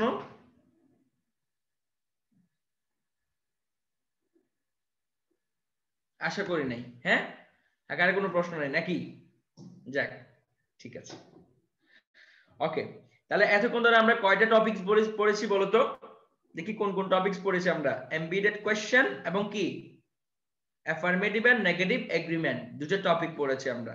এখন এই দুটো টপিকের মূল কনসেপ্টটা কি তোমাদের কাছে ক্লিয়ার হয়েছে? তোমাদের কাছে ক্লিয়ার হয়েছে? জি ভাইয়া। ঠিক আছে ঠিক আছে, ওকে। এখন আমরা আবার স্লাইড শেয়ার করছি, দেখো এখন আমরা যেটা নিয়ে আলোচনা করব তার নাম হচ্ছে নেরেশন। কেমন? তার নাম কি বলো তো? নেরেশন। নেরেশন শব্দের অর্থ হলো উক্তি কিংবা স্পিচ, কথা, উক্তি, নেরেশন। এই নেরেশনের বেসিক কিছু কনসেপ্ট আছে এবং এগুলো তোমরা সবাই পারো। আমি এখানে কয়েকটা রুলসে তোমাদেরকে একদম কালেকটিভলি নেরেশনটা একটু আলোচনা করার চেষ্টা করছি। অনেক বাস্ট টপিক, কিন্তু অনেক বড় টপিক, তুমি শিখলে অনেক কিছুই করতে পারবা, আবার সংক্ষেপও তুমি আলোচনা করতে পারবা। আমি মূল মূল পয়েন্টগুলো তোমাদেরকে একটু মনে রাখার চেষ্টা করতেছি। আচ্ছা বলো তো, একটা নেরেশনের মধ্যে কিন্তু দুইটা বিষয় থাকে, একটাকে বলা হয় ডিরেক্ট নেরেশন আর একটাকে বলা হয় ইনডিরেক্ট নেরেশন। যদি এরকম দুইটা ইনভার্টেড কমার মধ্যে এভাবে যদি কোনো একটা অংশ থাকে, আসলে সেটাকে বলা হয় ডিরেক্ট নেরেশন বা ডিরেক্ট স্পিচ। আর যদি দ্যাট সহকারে থাকে, এরকম দ্যাট সহকারে কোনো ইনভার্টেড কমা থাকবে না, সেটাই হচ্ছে ইনডিরেক্ট নেরেশন। এটা হচ্ছে ডিরেক্ট এবং ইনডিরেক্ট নেরেশন মধ্যে পার্থক্য। বক্তা তার কথাকে অবিকল ভাবে পরিবর্তন না করে বলাটাকে বলা হয় ডিরেক্ট নেরেশন, আর ইনডিরেক্ট নেরেশন হলো বক্তা অন্যের কথাকে তার নিজের মতো করে বলাকে বলা হয় তোমার ইনডিরেক্ট নেরেশন। তাহলে তুমি কিভাবে চিনবা? এই যে তোমার ইনভার্টেড কমা দিয়ে থাকবে এভাবে এবং এখানে একটা কমা থাকবে, এটাই হলো ডিরেক্ট নেরেশন বা ডিরেক্ট স্পিচ। আর যদি দ্যাট সহকারে থাকে এরকম কোনো ইনভার্টেড কমা থাকবে না, সেটাই হচ্ছে ইনডিরেক্ট নেরেশন। এটা হলো প্রথম কথা। এবার আসো, ডিরেক্ট নেরেশন এবং ইনডিরেক্ট নেরেশনের সবচেয়ে গুরুত্বপূর্ণ যে বিষয়টা, সেটা হলো রিপোর্টিং ভার্ব এবং রিপোর্টেড স্পিচ। এই যে এই ভার্বটাকে বলা হয়, এই ভার্বটাকে বলা হয় রিপোর্টিং ভার্ব, এই ভার্বটাকে বলা হয় রিপোর্টিং ভার্ব। আর এই যে ইনভার্টেড কমার সাথে যে অংশটা থাকে তাকে বলা হয় রিপোর্টেড স্পিচ। এই যে এই দুটো জিনিস মাথায় রাখতে হবে। তাহলে এটাকে বলা হয়, এই যে সে, এই সেজ ভার্বটাকে বলা হবে কমার সাথে লাগানো, সাবজেক্টের সাথে লাগানো ভার্বটাকে বলা হবে রিপোর্টিং ভার্ব, রিপোর্টিং ভার্ব। আর দুইটা ইনভার্টেড কমা দিয়ে যে অংশটা থাকে সেটাকে বলা হয় রিপোর্টেড স্পিচ, রিপোর্টেড স্পিচ। ওকে, এটা হলো রিপোর্টিং ভার্ব এবং স্পিচ চিনার উপায় আর কি, এভাবে তুমি চিনবা। এখন আমি 2 নাম্বার একটু যাই। এটা হলো এখন যেটা নিয়ে কথা বলবো সেটা খুব গুরুত্বপূর্ণ, একটু শুনো, খেয়াল করো। দেখো আমি তোমাদেরকে রিপোর্টিং ভার্বটার দিকে তাকাতে বলবো। দেখো এটা হলো রিপোর্টিং ভার্ব। এই রিপোর্টিং ভার্বটা দেখো, এই রিপোর্টিং ভার্বটা কিন্তু প্রেজেন্ট টেন্স। দেখো এটাও প্রেজেন্ট টেন্স, দেখো এখানে প্রত্যেকটা প্রেজেন্ট টেন্স। এই যে দেখো সেইস মানে প্রেজেন্ট টেন্স, এই যে এটাও প্রেজেন্ট টেন্স। এই দেখো এটা আবার ফিউচার টেন্স, আচ্ছা দেখো এখানে আমি দুইটা টেন্স ইউজ করেছি, একটা হলো প্রেজেন্ট টেন্স, আমরা দেখতে পাচ্ছি এখানে রিপোর্টিং ভার্ব গুলো প্রেজেন্ট টেন্স এবং ফিউচার টেন্স আছে, প্রেজেন্ট টেন্স এবং ফিউচার টেন্স আছে। এখন মনে রাখবা যদি কোন একটা সেন্টেন্সে রিপোর্টিং ভার্বটা প্রেজেন্ট টেন্স এবং ফিউচার টেন্স হয় তাহলে রিপোর্টেড স্পিচের টেন্সের কোনো পরিবর্তন হয় না। এই যে এখানে এই রিপোর্টেড স্পিচের টেন্সের কোনো পরিবর্তন হবে না, এখানে টেন্সের কোনো পরিবর্তন হবে না। আই এম ইল এটা আই এম মানে টেন্স, এটা প্রেজেন্ট টেন্স আছে, এটা পাস্ট টেন্স হয়ে যাবে না। কেন হয়ে যাবে না? কারণ রিপোর্টিং ভার্বটা প্রেজেন্ট টেন্স। যেমন এটাকে যদি আমরা ইনডিরেক্ট করি তাহলে হবে কি Nabil said that, sorry Nabil says that, Nabil says that, ওকে এই শুধু সাবজেক্ট আইটা হি হয়ে যাবে, কিন্তু টেন্স হি ইজ ইল, দেখো টেন্স পরিবর্তন হয় নাই। আই এম ইল এটাও present tense, he is ill এটাও কিন্তু প্রেজেন্ট টেন্স। তাহলে দেখতেই পাচ্ছ তুমি Nabil says I am ill, Nabil says এই যে ভার্বটা রিপোর্টিং ভার্বটা প্রেজেন্ট হলে রিপোর্টেড স্পিচের টেন্সের পরিবর্তন হয় না। I am ill এটাও present tense, he is ill এটাও প্রেজেন্ট টেন্স, এটা পাস্ট টেন্স হয়ে যায় নাই। তার মানে পরিবর্তন হবে না, কিন্তু সাবজেক্টের পরিবর্তন হবে, পার্সনের পরিবর্তন হবে, কিন্তু টেন্সের পরিবর্তন হবে না। যেমন এটা প্রেজেন্ট টেন্স, প্রেজেন্ট টেন্সই থেকে গেছে। ঠিক এবার এটাকে আমরা ইয়া করি, এটাকে আমরা কি বলে এটাকে এই পরের সেন্টেন্সটাকে ইনডিরেক্ট নারেশন করি। তাহলে আমরা কি হবে দেখো নাবিল সেজ আই ওয়াজ ইল আছে, তাহলে এটা হি ওয়াজ ইল হয়ে যাবে, এটা হি ওয়াজ ইল হয়ে যাবে। তুমি দেখো টেন্সের কোনো পরিবর্তন হয় নাই, পাস্ট টেন্সই থেকে গেছে, কোনো পরিবর্তন হয় নাই। ওকে এবার আসো আমরা এটাকে ইয়া করব, পরিবর্তন করব। তাহলে ইনডিরেক্ট নারেশন নিয়ে যাব। তাহলে দেখো Nabil says that he will, এই যে যেরকম আছে সেরকমই থেকে যাবে, he will feel better, he will feel better। দেখো কোন টেন্সের পরিবর্তন হয় না, উইলটা উড হয়ে যায় নাই, উইলটা উড হয়ে যায় নাই, কোনো পরিবর্তন হয় না। ঠিক একইভাবে এরপরে দেখো, এরপর একটু খেয়াল করো, এরপর আমরা দেখতে পাচ্ছি Nabil says I can do the work. দেখো Nabil will say I can do the work, এই যে এটা বলছে, এটাকে যদি আমরা নেগেটিভ করি, সরি আমরা ইনডিরেক্ট করি, তাহলে দেখো নাবিল সেজ এটা ঠিক থাকবে সেজ দ্যাট, ঠিক আছে। এই যে হি ক্যান, আইটা হি হয়ে যাবে, ক্যানই থাকবে, কুড হয় নাই, ক্যান ওয়ার্ক হার্ড, তোমার ক্যান ওয়ার্ক হার্ড। দেখো এর কিন্তু চেঞ্জ হয় নাই, ইনডিরেক্ট নারেশনে কিন্তু টেন্সের পরিবর্তন হয় নাই, রিপোর্টেড স্পিচের টেন্সের পরিবর্তন হয় নাই। ঠিক একইভাবে এরপরটা দেখো, এই যে নাবিল উইল সে, এটা ফিউচার টেন্স আছে না, নাবিল উইল সে রিপোর্টিং ভার্বটা future, and will say that এই যে হি, সাবজেক্ট আইটা হি হয়ে যাবে, হি এই যে ডিড নট, এই যে ডিড নটই থেকে যাবে, ডিড নট ফিল বেটার। ওকে কোনো পরিবর্তন হয় নাই, এটাও পাস্ট টেন্স, এটাও পাস্ট টেন্স। তাহলে প্রথম কথাটা রুল নাম্বার 1 এর মূল কথাটা হলো এই যে এই রুলের মূল কথাটা হলো যদি কোনো একটা সেন্টেন্সের রিপোর্টিং ভার্বটা যদি প্রেজেন্ট টেন্স কিংবা ফিউচার টেন্স হয় তাহলে রিপোর্টেড স্পিচে টেন্সের কোনো পরিবর্তন হবে না, পার্সনের পরিবর্তন হবে। আই এম ইলটা হি ইজ ইল হয়ে গেছে, কিন্তু টেন্সের পরিবর্তন হয় নাই। এটা হচ্ছে অন্যতম একটা মূল কথা, আমরা যেটা সিকোয়েন্স অফ টেন্সে পড়ছি, এটা কিন্তু আমরা সিকোয়েন্স অফ টেন্সের মধ্যে পড়েছি। আমি তোমাদেরকে সিকোয়েন্স অফ টেন্স যেদিন পড়াইছিলাম সেদিন বলেছিলাম প্রথম ক্লজটা যদি প্রেজেন্ট কিংবা ফিউচার টেন্স হয় দ্বিতীয় ক্লজে কোনো পরিবর্তন হয় না, অর্থাৎ সাবঅর্ডিনেট ক্লজে কোনো পরিবর্তন হয় না।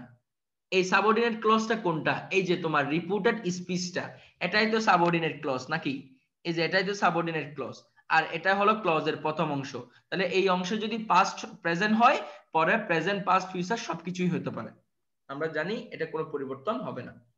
আচ্ছা এবার আসো, এরপর আমরা দেখছি সেই না সেইড, মানে রিপোর্টিং ভার্বটা কিন্তু প্রেজেন্ট টেন্স না, পাস্ট টেন্স। দেখো পাস্ট টেন্স, এই যে এটা পাস্ট টেন্স। ওকে যখন এটা পাস্ট টেন্স হয়ে গেছে এরপরে কিন্তু পরিবর্তন করতে হবে, যেহেতু পাস্ট টেন্স তাহলে পরিবর্তন করতে হবে। তাহলে দেখো এবার আমরা কেমনে পরিবর্তনটা করব, দেখো এই যে দেখো এটা নাবিল সেইড আছে, এই জন্য এটা হবে, এটা যদি ইনডিরেক্ট নারেশন করি তাহলে নাবিল আমরা আমরা এখানেই লিখি, দেখো আমরা এখানেই লিখি, সরি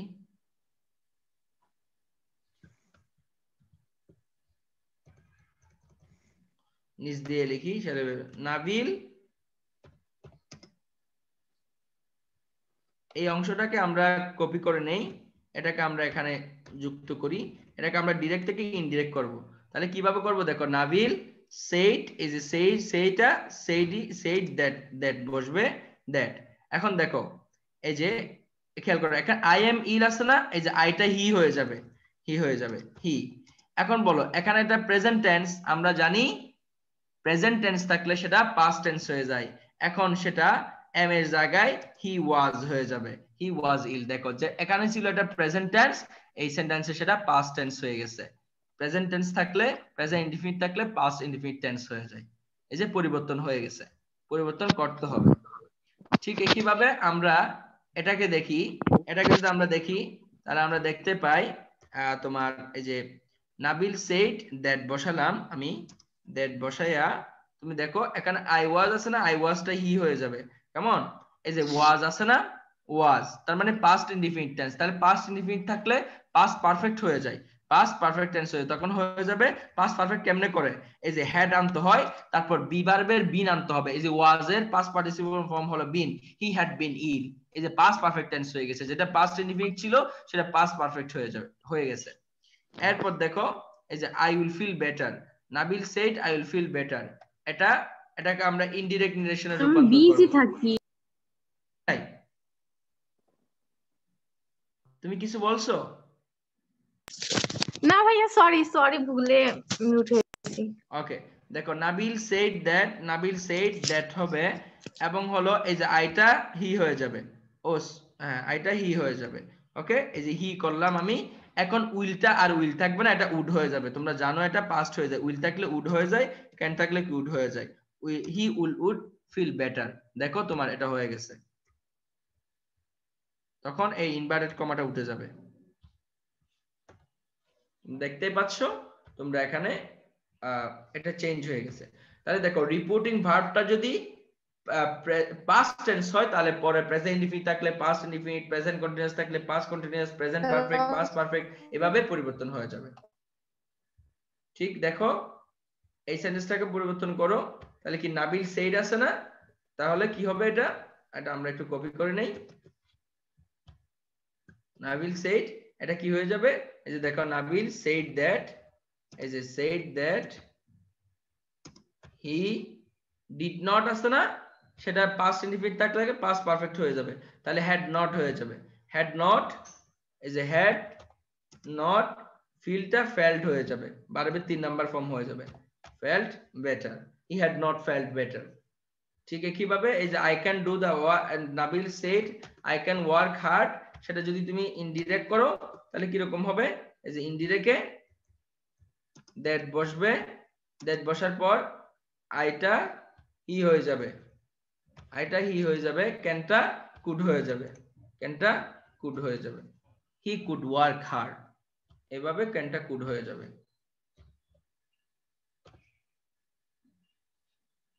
এভাবে তোমাকে প্রথমটা পাস্ট হলে পরেরটা পাস্ট অনুযায়ী চেঞ্জ করে ফেলতে হবে। এটা হচ্ছে মূল একটা কনসেপ্ট, নেরেশন করার ক্ষেত্রে মূল কনসেপ্ট হলো এটাই।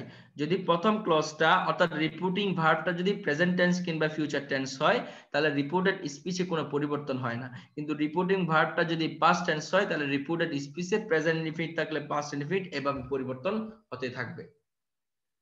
আচ্ছা, এবার আসো দেখো কিছু ইউনিভার্সাল রুলস থাকে, এই যে আপনার honesty is the best policy, observational truth, scientific truth, habitual fact, এগুলো যদি থাকে তাহলে প্রথম অংশে পাস্ট হলো পরে পাস্ট হবে না। যেমন দেখো দ্য টিচার সেড দ্যাট, এই যে দ্য টিচার সেড দ্যাট, এই যে এটা আছে, আমরা যদি এটাকে ইনডিরেক্ট নিরেশন করি তাহলে দেখো দ্য টিচার সেড দ্যাট হয়ে যাবে, দ্য টিচার সেড দ্যাট, এই যে দেখো honesty was the best policy হবে না, is the best policy, easy থেকে যাবে, কোনো পরিবর্তন হবে না, কোনো পরিবর্তন হবে না। এবার আসো এই যে আমরা এটা জানি, তাহলে কি মনে রাখবা ইউনিভার্সাল ট্রুথ চিরন্তন সত্য, সায়েন্টিফিক ট্রুথ বৈজ্ঞানিক সত্য, অবজারভেশনাল ট্রুথ পর্যবেক্ষণমূলক সত্য। এগুলোর ক্ষেত্রে মানে প্রথম অংশে পাস্ট হলো, পরেরটা কিন্তু পাস্ট হয় না। কেমন? কারণ এগুলো যে প্রেজেন্ট ইনডিফিনিট টেন্সে অলওয়েজ ইউজ হয়। আর আমরা জানি মাস্ট থাকলে সেটা হ্যাড টু হয়, আমরা এটা জানি। তাহলে এখানে মাস্ট আছে, এই জন্য এটাকে আমরা দেখি এটাকে ইনডিরেক্ট নিরেশন করলে কিরকম হবে। এটাকে যদি আমরা ইনডিরেক্ট নিরেশন করি তাহলে দেখো, Nabil said that, Nabil said that, ঠিক আছে, এই আইটা হি হয়ে যাবে, হি মাস্ট, মাস্টটা উঠে গিয়ে হ্যাড টু হয়ে যাবে। মাস্ট থাকলে হ্যাড টু বসাতে হয়, এটা তোমরা জানো। Had to write a letter, এটাই হচ্ছে তোমার ইনডিরেক্ট নারেশনে রূপান্তর করলাম। তাহলে মাস্ট থাকলে শুড হয়। সাধারণত I must write a letter, আমি একটি চিঠি লিখবো, আমাকে অবশ্যই একটি চিঠি লিখতে হবে। এটা কিন্তু যখন চিরকালীন বাধ্যবাধকতা বুঝাবে, চিরকালীন বাধ্যবাধকতা। এই যে দেখো, তুমি সর্বদা সত্য কথা বলবা, এটা কিন্তু চিরকালই তোমাকে বলতে হবে। তুমি তোমার মা বাবাকে সম্মান করবা, মান্য করবা, এটা কিন্তু চিরকালীন বাধ্যবাধকতা। কিন্তু চিরকাল তুমি লেটার লিখবা না। যখন চিরকালীন বাধ্যবাধকতা বুঝাবে তখন কিন্তু মাস্টের কোনো পরিবর্তন হয় না, তখন মাস্টের কোনো পরিবর্তন হয় না। এই that is said that he must speak the truth, এখানে he had to speak the truth এটা বললে হবে না। তাহলে মূল কথাটা দেখো, যদি চিরকালীন you must speak the truth, তুমি সদা সর্বদা সত্য কথা বলবে, এটা একটা তোমার চিরকালীন বাধ্যবাধকতা। ওকে, কারণ তোমাকে জীবনে সব সময় সদা সত্য কথা বলতে হবে। ওকে, এই জন্য ওই মাস্টের কোনো পরিবর্তন হয় না। আর অন্য ক্ষেত্রে মাস্টটা হ্যাড টু হয়ে যায়, এটা আমরা দেখতেই পাচ্ছি। এরপরে আমরা আরেকটা দেখি, যে দেখো এই যে I am going to buy a new car, এই সেন্টেন্সটা তোমাকে কেউ দিল, দেওয়ার পর বললো এটাকে তুমি কি করো, ইনডিরেক্ট করো। তাহলে হবে কিরকম জানো? এখানে তো কাকে বলছে কোনো কিছু নেই, তখন লিখতে হয় the speaker said to the person spoken to that he was going to buy a new car soon, এটা হচ্ছে তোমার ইনডিরেক্ট থেকে ডিরেক্ট করা। তাহলে দেখো I am going to buy a new car, এই কথাটা কে বলছে? আগে কোনো রিপোর্টিং সাবজেক্ট এবং ভার্ব নেই, তাহলে সেই ক্ষেত্রে তোমাকে এই অংশটা যুক্ত করতে হয়, the speaker said to the person spoken to, এই এতটুকু পর্যন্ত এই কথাটা নিজ থেকে নিয়ে আসতে হয়, এতটুকু পর্যন্ত নিজেকে নিয়ে আসতে হয়।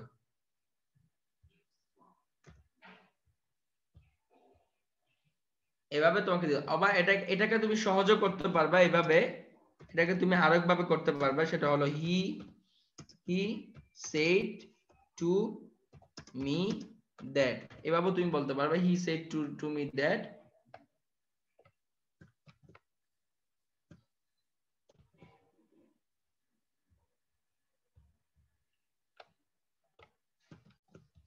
he said to me that, এই যে তুমি এটাকে এভাবে বলতে পারবা he said to me that he was going to buy a new car, এভাবে বললেও সেন্টেন্সটা কারেক্ট হবে। তাহলে যে সকল সেন্টেন্সের সাবজেক্ট প্লাস রিপোর্টিং ভার্ব থাকবে না, শুধু এরকম দুটো ইনভার্টেড কমা দিয়ে সেন্টেন্সটা দিয়ে দিবে, তাহলে নিচ থেকে একটা সাবজেক্ট এবং ভার্ব তোমাকে নিয়ে আসতে হবে, সাবজেক্ট এবং ভার্ব নিচ থেকে নিয়ে আসতে হবে। ঠিক একইভাবে দেখো নাভিল সেড কংগ্রেচুলেশনস, এখন এটাকে যদি তুমি ডিরেক্ট থেকে ইনডিরেক্ট করো তাহলে হবে কি নাভিল সেড আর হবে না, এই কংগ্রেচুলেশনস ভার্বটাকে কংগ্রেচুলেটেড হয়ে যাবে, congratulated me, Nabil congratulated me, এই নাবিল কংগ্রেচুলেশনস, এটার নাবিল সেড কংগ্রেচুলেশনস, সেটার তোমার ইনডিরেক্ট নারেশন হলো নাবিল কংগ্রেচুলেটেড মি, নাবিল আমাকে কংগ্রেচুলেশন জানিয়েছিল, এটা প্রেজেন্ট টেন্স, এটা পাস্ট টেন্স হয়ে গেছে। ওকে, ঠিক একইভাবে নাবিল সেড গুড বাই, এটাকে যদি তুমি ইনডিরেক্ট করো তাহলে হবে কি দেখো নাবিল বেড মি, আমাকে নিষেধ করেছিল, নাবিল বেড মি, নাবিল নিষেধ করেছিল না, বেড মি মানে হলো বিদায় জানিয়েছিল, নাবিল আমাকে বিদায় জানিয়েছিল গুড বাই বলে, নাবিল আমাকে গুড বাই বলে বিদায় জানিয়েছিল।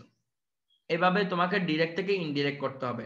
Nabil said that is mine, এটাকে যদি তুমি নেগেটিভ করো তাহলে হবে কি, সরি নেগেটিভ না, ইনডিরেক্ট নারেশন করো তাহলে নাবিল, দেখো নাবিল said that, এই যে দ্যাটটা ইট হয়ে যাবে, এই দ্যাট যেটা আছে সেটা ইট হয়ে যাবে, ইসটা ওয়াজ হয়ে যাবে, আর মাইনটা হিজ হয়ে যাবে। নাবিল said, নাবিল বলেছিল দ্যাট ইজ মাইন, এটি আমার, এটা অর্থ যেটা নাবিল said, নাবিল বলেছিল দ্যাট ইট ওয়াজ হার, এটি তার, একই কথা, ইট ওয়াজ হিজ হয়ে যাবে। এভাবে তোমাদের এরকম কিছু বিষয় রয়েছে। আর যদি কোয়েশ্চেন মার্ক আসে তাহলে আমরা জানি কোয়েশ্চেন মার্কের ক্ষেত্রে কিভাবে করতে হয়, দুইভাবে কোয়েশ্চেন হয়, এগুলো আমরা সহজ বিষয়, এগুলো আমরা জানি। দেখো এই যে নাবিল said to me, এই said ভার্বটা asked হয়ে যাবে, তাহলে asked to me হবে না, asked me হবে। নাবিল asked me, এই যে দেখো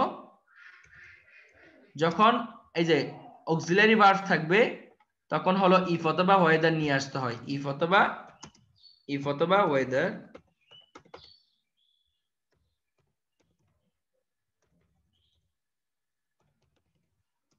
অথবা ওয়েদার, এবং এই যে কোয়েশ্চেন মার্কটা আছে না সেটা পজিটিভ হয়ে যাবে।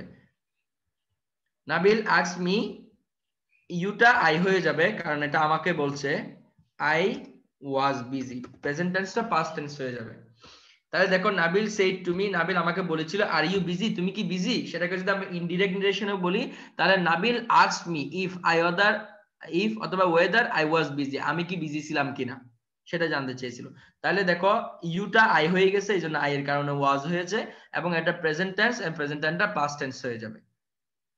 আরেকটা হলো ডাব্লিউএস ওয়ার্ড দিয়ে কোয়েশ্চেন হওয়া, সেক্ষেত্রে ডাব্লিউএস ওয়ার্ডটা বসে যায়, যেমন কি রকম দেখো, এটাকে যদি আমরা ইনডিরেক্ট করি তাহলে কি রকম হবে, এই যে তখন হবে নাবিল said to me, সেটা said না হয়ে নাবিল asked হয়ে যাবে, Nabil asked me, Nabil asked me that, sorry asked me, এই যে এই হয়ারই থেকে যাবে, ঠিক আছে, that where do you live যেটা আছে সেটা where he lives হয়ে যাবে, ওই যে ডাব্লিউএস ওয়ার্ড তোমাদেরকে না বললাম, where he lives হয়ে যাবে, where do I live, sorry where I live হবে, I live, আমি কোথায় বাস করি, নাওটা দেন হয়ে যাবে, নাওটা তখন দেন হয়ে যাবে। ওকে, এভাবে তোমার চেঞ্জ হয়ে যাবে। Nabil asked me that where I live then, তখন আমি লিভ না হয়ে, সরি এটা লিভ প্রেজেন্ট টেন্স, এটা পাস্ট টেন্স হয়ে যাবে। Nabil asked me that here I lived, where, sorry এটা WS হবে, I lived then,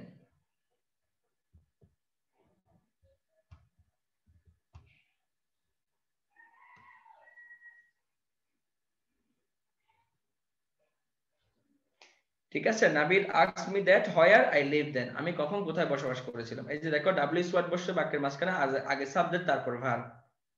ওকে, এইভাবে এটা এমবিডেড এইভাবে হয় না, এখানে ডিড হবে না, এখানে মেইন ভার্বটা তো লিভ, এটাই মেইন ভার্ব, ডিড কেন হবে, ডিড হবে না তো।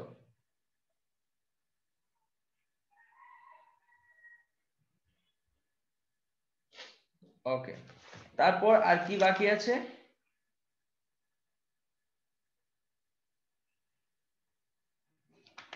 আচ্ছা হ্যাঁ সরি এখানে দ্যাট হবে না, Nabil asked me where I live then, that হবে না, সরি কারণ দ্যাটটা উঠে যাবে, এখানে দ্যাট হবে না, দ্যাট থাকার কথা না, ইন্টারোগেটিভে দ্যাট হবে না। আচ্ছা সেটা গেল। আর আমরা জানি যে এটা একটা হলো, এখন দুটো করেছি ইন্টারোগেটিভ সেন্টেন্স, আর এটা হলো একটা ইম্পারেটিভ সেন্টেন্স। তাহলে ইম্পারেটিভ সেন্টেন্সে কিভাবে হবে, দেখো নাবিল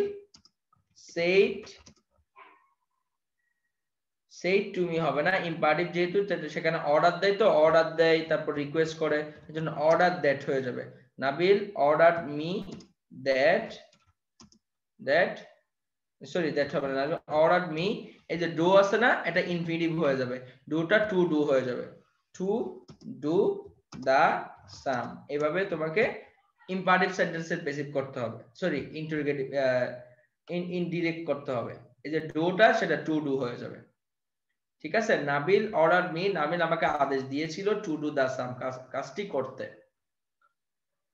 তাহলে এখানে যদি রিকোয়েস্ট থাকে তাহলে রিকোয়েস্টেড হবে, এভাবে ভার্ব পরিবর্তন হবে, এগুলো তোমরা জানো। এই যে লেট আস আছে না, লেট আস আছে না, এই যে let us, Nabil said to me, Nabil আমাকে বলেছিল লেট আস গো হোম, চলো বাড়ি যাই। যদি লেট আস থাকে তাহলে কি রকম হবে দেখো, নাবিল প্রপোজড মি, এটা প্রপোজ করেছে, প্রস্তাব দিয়েছে, প্রপোজড মি দ্যাট, এই যে লেট আস আছে না, এজন্য এখানে মানে উই হয়ে যাবে, উই, এই যে একটা শুড বসাতে হবে, একটা শুড নিয়ে আসতে হবে, we should go home. Nabil proposed me that we should go home, এভাবে তোমার হবে। মানে লেটাস থাকলে শুড বসবে, আর যদি তোমার লেট হিম থাকে এরকম, Nabil said let him do the work, তাকে কাজটি করতে দাও, তাহলে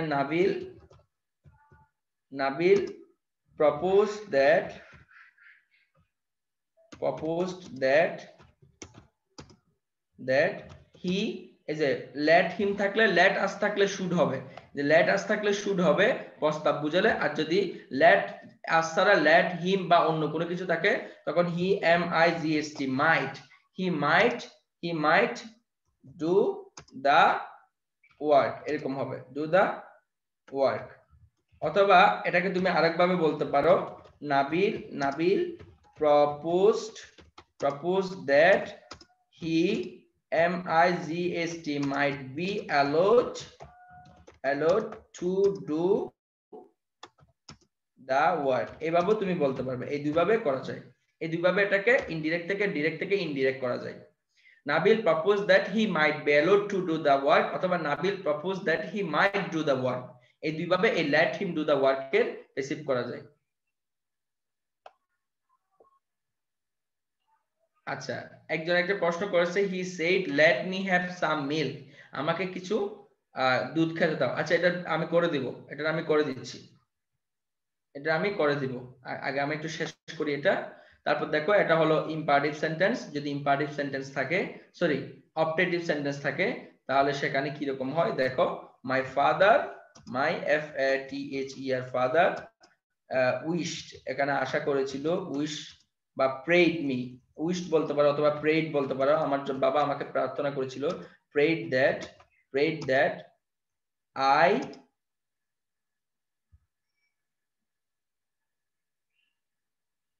মানে that Allah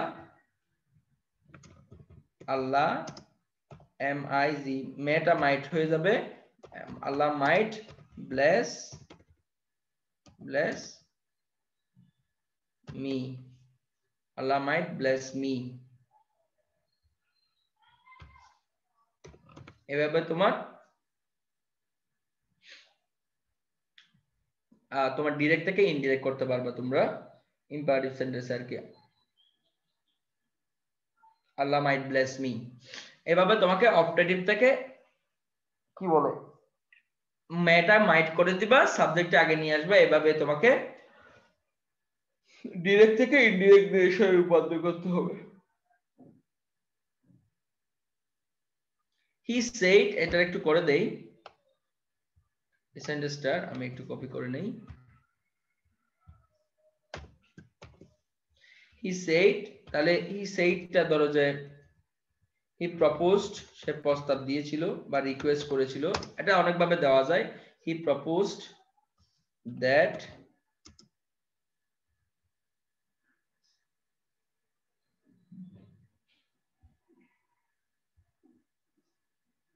এটা আসলে অনেকভাবে করা যাবে। এটা লেট মি, এটা লেট হিম সাম, এটা late him do the work, এটা ক্ষেত্রে হবে না। এখানে আসলে তোমার এটা কিন্তু ইম্পারেটিভ সেন্টেন্স, তো ইম্পারেটিভ সেন্টেন্সে দেখো এখানে তোমার প্রপোজ না দিয়ে তুমি এখানে সে রিকোয়েস্ট দিয়েছিল বা সে, হ্যাঁ রিকোয়েস্টই দিই, he requested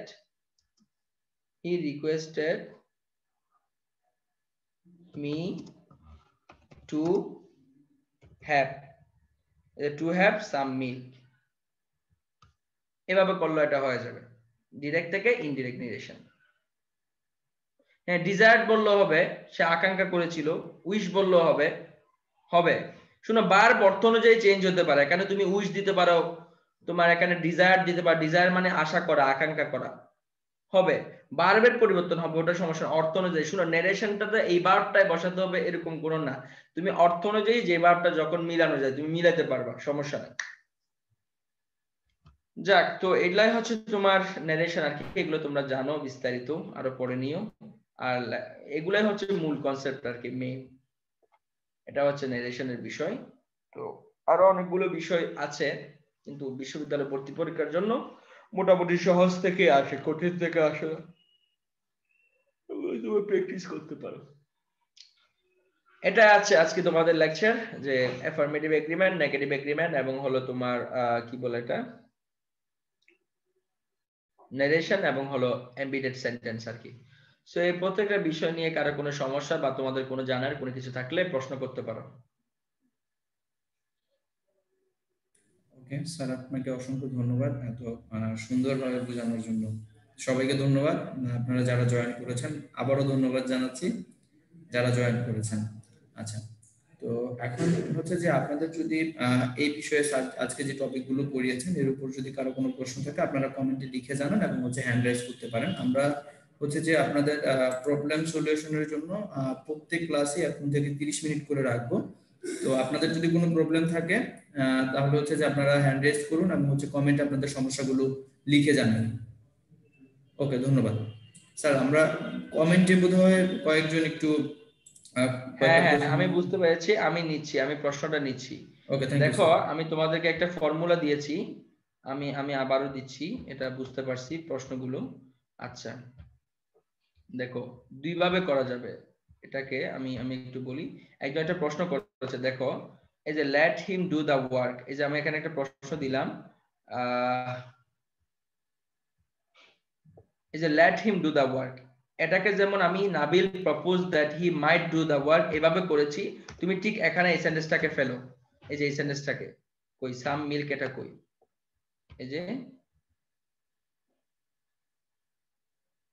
একটু ওয়েট করো, আমি দিচ্ছি।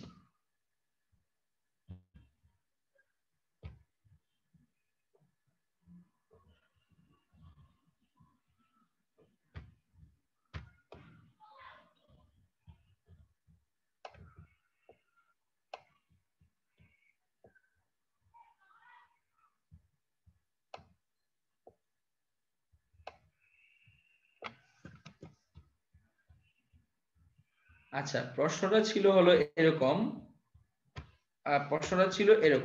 হি সেড এরকমই প্রশ্নটা ছিল, লেট মি হ্যাভ। তাহলে এটার সাথে তুমি মিলাও, এই সেন্টেন্সটার সাথে তুমি মিলাও। এই যে he said let him do the work, তাহলে Nabil propose that he might do the work. ঠিক এই সেন্টেন্সটাকে যদি তুমি এভাবে লিখো, এই যে he said let me have some, তাহলে তুমি এটাকে সেডটাকে তুমি হি ডিজায়ার্ড বা উইশ যে কোনো একটা দাও, বা প্রপোজ দাও, বা সেডও দিতে পারবে, সমস্যা নেই। হি সেড দ্যাট, এই যে হি সেড দ্যাট। ওকে, তাহলে এই যে লেট হিম আছে না, তাহলে তার জন্য কি হিমটা হি হয়ে যাবে, হি মিটা হি হয়ে যাবে, হি MIGHT মাইট হয়ে যাবে। এই যে তোমাকে আমরা বললাম না এখানে মাইট হবে, এই যে মাইট, হি মাইট হ্যাভ সাম মিল্ক, এবার এভাবেও করলে হবে, সাম মিল্ক। অর্থ অনুযায়ী দুইটাই কারেক্ট হয়। হি মাইট, এই যে he might do the work, he might have some milk, এই হ্যাভটা হলো বেস ফর্ম, এখানে মেইন ফর্ম। ওকে, হ্যাভ মানে খাওয়া, নেওয়া। He said that he might have some milk, এভাবে হবে আনসারটা। আমি এটা রবিউল ইসলাম প্রশ্নটা করেছিল মনে হয়।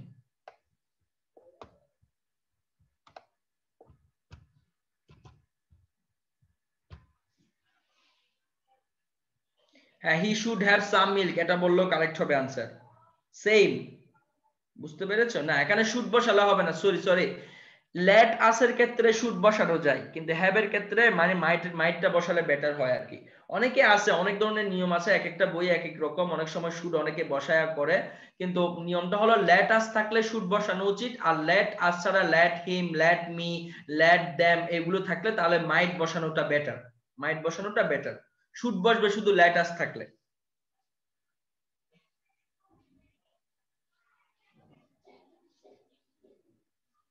বুঝতে পেরেছো? কিন্তু অর্থ অনুযায়ী প্রত্যেকটাই কারেক্ট হয়, তবে মোস্ট কেন বারবে চেঞ্জ হয় নাই? বারবে চেঞ্জ হয়েছে তো, এটা পাস্ট টেন্স হয়েছে না, এটা প্রেজেন্ট থেকে পাস্ট মাইট হয়েছে না, কেন চেঞ্জ হয় নাই? ও আমি বুঝতে পারি না, সরি সরি।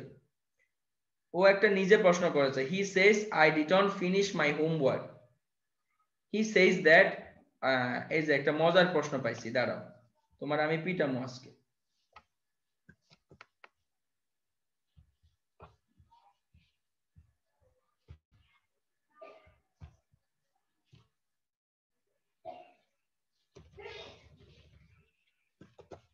একজন একটা প্রশ্ন করেছে, he says I didn't finish my homework, বলছে এটার আনসার দেওয়া আছে he says that he had not finished her homework.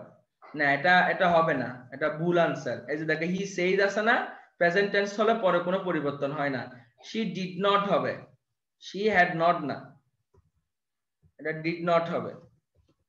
He did not finish, finish না ফিনিশ, ওকে, হার হোমওয়ার্ক, এটাই হবে আনসার। বুঝতে পেরেছো রিদওয়ানুল হাসান ইশতিয়াক? তুমি কি বুঝতে পারছো বিষয়টা? জি ভাইয়া বুঝতে পারছি, কি শীটের মধ্যে আর কি ওইটা আনসার এটা দেওয়া ভুল ছিল। ভুল দেওয়া আছে, প্রথম অংশে যদি ভার্বটা প্রেজেন্ট হয় পরে কোনো পরিবর্তন হয় না, রিপোর্টেড স্পিচে কোনো পরিবর্তন হয় না। জি। তারপর আর কারো কোনো প্রশ্ন কি আছে নাকি দিছে? আপনাদের যদি আর কোনো প্রশ্ন থাকে আপনারা দিতে পারেন অথবা হ্যান্ড রেজ করতে পারেন। ইংরেজি সম্পর্কিত বা আজকের টপিক সম্পর্কিত কোনো প্রশ্ন থাকলে আপনারা হ্যান্ড রেজ করুন অথবা কমেন্টে লিখে জানান।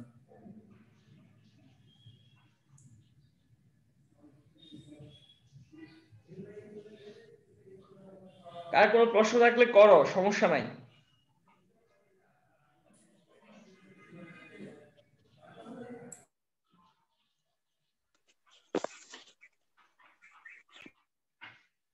ভাই আপনি ওই ওদের স্পিকার অন করে দেন আর কি কথা বলার জন্য।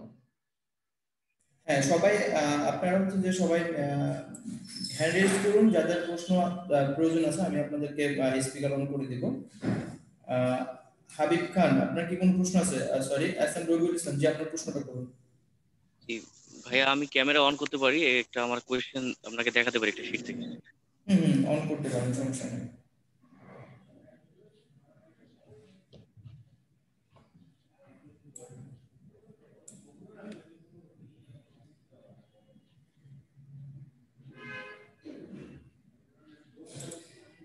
ভাই আমার মনে হয় আর কোনো প্রশ্ন নাই নাকি? রবিউল ইসলাম, এসএম রবিউল ইসলাম আপনি কি ছবি তুলে আমাদেরকে শেয়ার করতে পারবেন? এসএম রবিউল ইসলাম একটা প্রশ্ন দেখাবেন। হ্যাঁ জি আমি ক্যামেরা অন করছি অলরেডি, আমি কোশ্চেনে দেখাচ্ছি। জি এই যে 10 নম্বর কোশ্চেনটা, এখানে সিতে উড হলো কেন? একটু ভালো করে আপনারা রাখেন।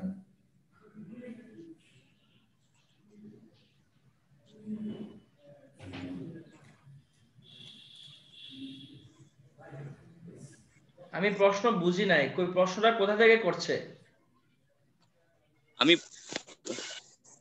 আমি কোশ্চেনটা একটা শীট থেকে করছি। তো এখানে দেয়া আছে waitress ask me if I would. তুমি একটু প্রশ্নটা লিখে দাও, এভাবে মুখে বললে তো আসলে আনসার দিতে পারবো না, আমাকে তো জিনিসটা বুঝতে হবে, মানে কি অ্যাঙ্গেলে প্রশ্নটা করেছে, মানে কি চাইতেছে এটা তুমি একটু লিখে দাও, তাহলে আমি এখানে বুঝাই আর তোমাদেরকে এখানে বুঝাই দিতে পারবো। মুখে বললে আসলে প্রশ্নের আনসার দেওয়া যায় না। রবিউল ইসলাম আপনি একটু কষ্ট করে প্রশ্নটা লিখে তাকে কমেন্টে দেন। আচ্ছা এই ফাঁকে আমরা আল আমিন হোসেন ওর প্রশ্নের অ্যানসারটা দেই। আল আমিন হোসেন যে আপনি মাইক্রোফোন অন করে আপনার রাজন ভাই আপনার আওয়াজটা কিন্তু আমি মোটেও শুনতে পাচ্ছি না। শোনা যাচ্ছে স্যার? এখন শোনা যাচ্ছে? না, আপনার আওয়াজটা অনেক মানে অনেক মনে হচ্ছে আপনি ইয়া থেকে অনেক বেশি দূরে, স্পিকার থেকে। সরি স্যার, আমি হেডফোন ইউজ করেছিলাম, হেডফোন একটু প্রবলেম। আচ্ছা, আল আমিন হুসাইন জি, আপনার প্রশ্নটা করুন। আল আমিন হুসাইন। হ্যাঁ, এখন বোঝা যাচ্ছে। আল আমিন হুসাইন, আপনি মাইক্রোফোন অন করে প্রশ্নটা করুন। হ্যালো ভাইয়া। জি ভাইয়া, বাক্যে অনেক সময় মডেল অক্সিলারি বসে, কিন্তু মডেল অক্সিলারির পরের ভার্বটা কোন ফর্মে থাকে? আচ্ছা, এটা একটা বিতর্কিত প্রশ্ন। কেমন, তোমাকে আমি বলি, এগুলো হচ্ছে তোমার ইন্টারন্যাশনাল ফরেনারদের, বাংলাদেশের সাথে ফরেন গ্রামারদের একটু পার্থক্য আছে। যেমন আমরা বলি আই ক্যান ডু, ঠিক না? এই ডুটাকে আমরা কোন ফর্ম বলি বলো তো? বেস ফর্ম বলি না? জি। আমরা কোন ফর্ম বলি? Base form. কিন্তু তোমার যারা মানে ইংলিশ গ্রামার আর কি ফরেনার যারা, তারা এটাকে বলে, আমরা আসলে সহজে বোঝানোর জন্য এই কথাটা বলি, ওরা বলে আই ক্যান ডু। এটা মূলত এরকম ছিল, আই ক্যান ডু, বুঝতে পেরেছো? এটা এরকম ছিল। ওরা এই জিনিসটাকে ইনফিনিটিভ বলে। এই টুটা কিন্তু তারা দেখা যায় না, বুঝতে পারছো কিনা? এই জন্য এটা তারা নন ফাইনাইট ভার্ব বলে। ক্যানটাকে ফাইনাইট ভার্ব বলে, ডুটাকে নন ফাইনাইট ভার্ব বলে। তো নন ফাইনাইট ভার্ব হয় জিরান হবে, না হলে আইএনজি হবে, না হলে টু হবে, ইনফিনিটিভ হবে নাকি? এই জন্য এটাকে আসলে আমরা বোঝানোর জন্য এটাকে মডেলের পরে আমরা বলি অলওয়েজ মডেলের পরে বেস ফর্ম হয়। এখন যে টুটা দেখা যায় না, এই ধরনের কথা বললে জিনিসটা ডিফিকাল্ট হয়ে যায়। এই জন্য বাংলাদেশে যারা পড়ায়, ইংরেজি গ্রামার পড়ায়, তারা এটা স্টুডেন্টদেরকে বোঝানোর সুবিধার্থে বলে দেয় এটা বেস ফর্ম। বুঝতে পেরেছো? জি ভাইয়া। ওকে, ধন্যবাদ sir. S M Rabiul Islam কমেন্টে তার দুইটা প্রশ্ন দিয়েছেন, একটু sir.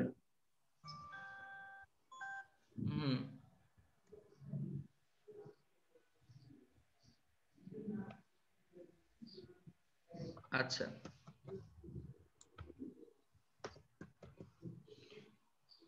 a waitress asked me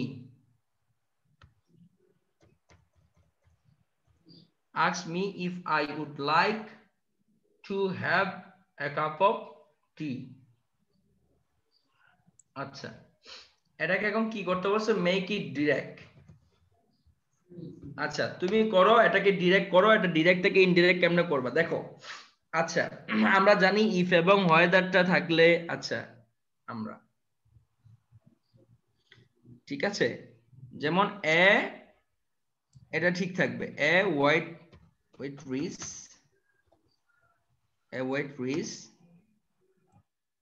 said, waitress said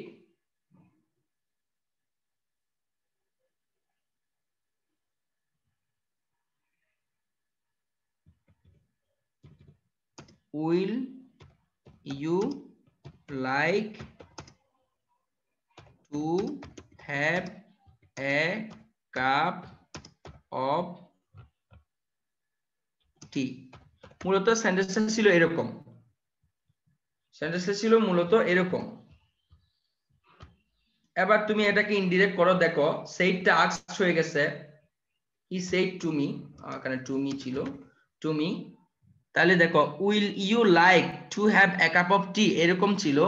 সেখান থেকে দেখো উইল, এটা যেহেতু কোয়েশ্চেন তোমার মডেল বা অক্সিলারি ভার্ব আগে আসছে, তার মানে আগে ইফ বসবে, এই যে ইউটা আই হয়ে যাবে, এই যে উইলটা উড হয়ে যাবে, এবং এটা অ্যাসার্টিভ হয়ে যাবে কোয়েশ্চেনটা, I would like to have a cup of tea, এভাবে হবে। এই এটা কি রবিউল ইসলামরা প্রশ্নটা করেছো? রবিউল ইসলাম, আপনি কি বুঝতে পেরেছেন? বুঝতে পারছো কিনা?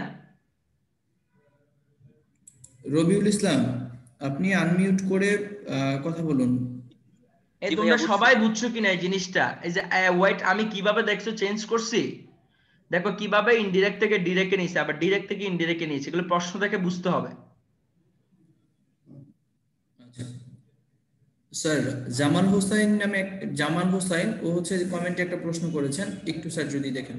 আচ্ছা, আমি দেখছি। ওকে, ধন্যবাদ স্যার। আচ্ছা, আমি একটু সবাইকে বলতে চাচ্ছি যে এই জিনিসটাকে যে আমরা পজিটিভ থেকে সরি ডিরেক্ট থেকে ইনডিরেক্ট করলাম, সেটা সবাই বুঝছো কিনা? আরেকবার বলেন। এটা বুঝো নাই এই যে প্রশ্নটা? এই যে তোমার প্রশ্ন করার ক্ষেত্রে আস্কড হয়ে যায়, মেইন ভার্বটা সেইডটা আস্কড হয়ে যায়। তো হি আস্কড মি, এখানে যেহেতু ডাব্লিউ আগে হচ্ছে অক্সিলারি ভার্ব আছে, তার মানে ইফ অথবা ওয়েদার আনতে হয়। এখানে ইফ হতে পারে, ওয়েদারও হতে পারে। ওয়েদার ভাইয়া এই কোশ্চেনটা হচ্ছে কুষ্টিয়া ইউনিভার্সিটির সি ইউনিটের 2018-19 এর, কিন্তু অপশনটাতে আর কি মানে অপশনে কোনো উইল ছিল না। আচ্ছা যদি না থাকে এখানে কি এটা প্রশ্নবোধক, মানে তোমাকে আমি বলি উইল শব্দটা হলো যখন কাউকে কোনো কিছু করতে অনুরোধ করা হয় এবং কাউকে কোনো কিছু করতে তোমার সম্মানিত কোনো ব্যক্তিকে, তখন উড ব্যবহার হয়। Would you take a cup of tea, তুমি কি এক কাপ চা খাবা? আর যদি তুমি ছোট কোনো মানুষকে বলো তাহলে do you take a cup of tea, এভাবে বলে। তো অনেকে ওখানে উডটা উড রেখে দেয় আর কি, বুঝতে পেরেছো? উডটাকে রেখে দেয়, এটা হচ্ছে সম্মানিত ব্যক্তির ক্ষেত্রে। কেউ যদি এখানে এই উড দিয়ে করে, এই যে would you take, would you like to have a cup of tea, তাহলে ওখানে এটা ডিরেক্ট এটা উড উডি থেকে যাবে, বুঝতে পেরেছো? এটা আসলে সম্মানার্থে, এটা এখানে টেন্সের বিষয়টা মুখ্য না। কাউকে কোনো প্রশ্ন করার ক্ষেত্রে would you mind, would you take a cup of tea, তুমি কি দয়া করে এক কাপ চা খাবা, এক্ষেত্রে উড শব্দটা ব্যবহার হয়, বুঝতে পেরেছো? প্রশ্ন করার ক্ষেত্রে জি ভাইয়া। বুঝছো কিনা? জি ভাইয়া। ওকে ওকে ঠিক আছে। তারপর আরেকটা ভাই কোন ছেলে জানি বললেন, ওর নাম কি? জামাল হুসাইন। জামাল হুসাইন কমেন্টে। জামাল হোসেন, তুমি তোমার প্রশ্নটা একটু আবার টেক্সট করো, আবার একটু টেক্সট করো, কারণ অনেক দূরে চলে গেছে তো প্রশ্নটা। গেলেই পাবেন, তাহলে আমার জন্য সহজ হয়। জামাল তোমার প্রশ্নটা তুমি একটু আগে আবার টেক্সট করো পারলে, দয়া করে একটু।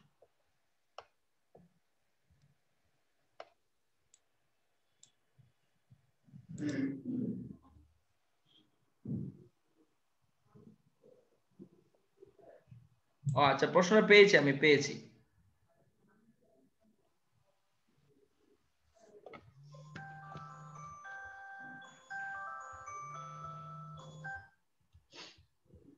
Okay.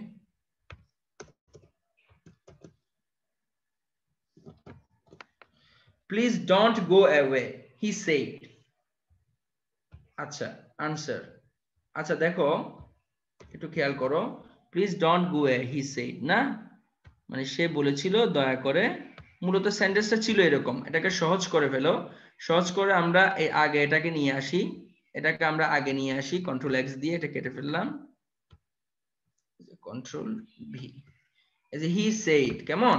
হি সেড, এই যে মূলত সেন্টেন্সটা ছিল এরকম, he said please don't go away, চলে যেও না, দয়া করে চলে যেও না, ঠিক আছে? তাহলে এটা একটা ইম্পারেটিভ সেন্টেন্স। তাহলে ইম্পারেটিভ সেন্টেন্সে আমরা জানি অর্থ অনুযায়ী বিভিন্ন ভাবে চেঞ্জ হতে পারে, প্রেইড হতে পারে, উইশড হতে পারে, ভিক্ষা করা অর্থে বেগড মানে প্রার্থনা করা, he begged me not to go away, এটাই তো হবে, অন্য কিভাবে হবে? এটাই তো আনসার হবে। তুমি কি এটাতে কি বুঝো না আমাকে একটু বলো তো। দেখো এই জিনিসটা আমি তোমাকে আরেকটা এক্সাম্পল দিই, দেন তোমার কাছে সহজ হয়ে যাবে। ধরো আমি বললাম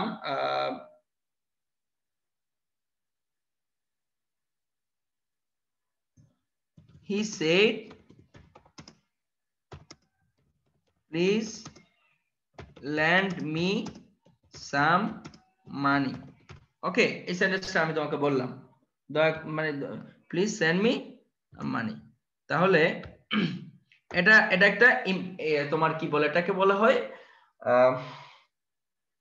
ইম্পারেটিভ সেন্টেন্স। তো ইম্পারেটিভ সেন্টেন্সের প্যাসিভ কিভাবে করতে হয়? অর্থ অনুযায়ী বিভিন্ন ভাবে অর্থটা চেঞ্জ হতে পারে।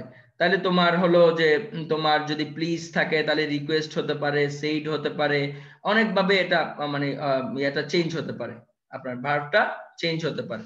তাহলে দেখো তুমি যদি এখানে আমি যদি বলি হি হি বেগড মি, সে আমার থেকে ভিক্ষা চেয়েছিল বা ধার চেয়েছিল, বেগড মি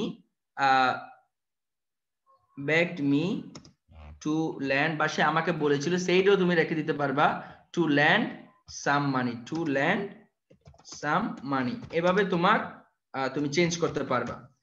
তো এখানে যেহেতু যদি ডন্ট থাকে তাহলে নট টু গো হয়ে যাবে, যদি নেগেটিভ থাকে যেমন প্লিজ ডোন্ট লেট মি, যদি আমি এরকম দেই don't let me, don't lend me some money, আমাকে কোনো টাকা ধার দিও না, তাহলে হি সেড টু মি বা he told me, said to me হবে না, he told me, সে আমাকে বলেছিল not to lend, যে not to lend দান না দিতে, some money কিছু টাকা দান না দিতে সে আমাকে বলেছিল।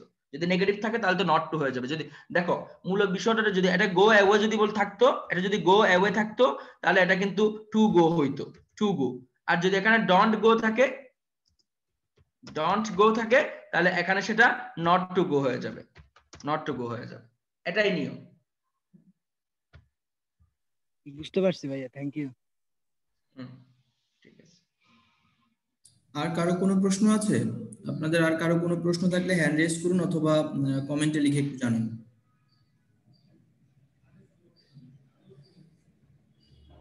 এখানে তুমি রিকোয়েস্টেড দিতে পারবা, কি রিকোয়েস্টেড মি টু ল্যান্ড সাম মানি, সে আমাকে কিছু টাকা ধার দিতে বলেছিল। শোনো, ভার্বটা অর্থ অনুযায়ী চেঞ্জ করা যাবে, এটা কোনো ফ্যাক্টর না।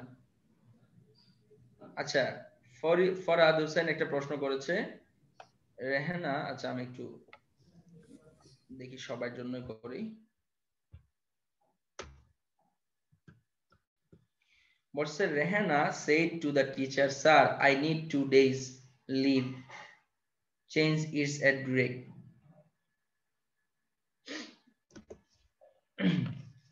তাহলে এই যে Rehana said to the teacher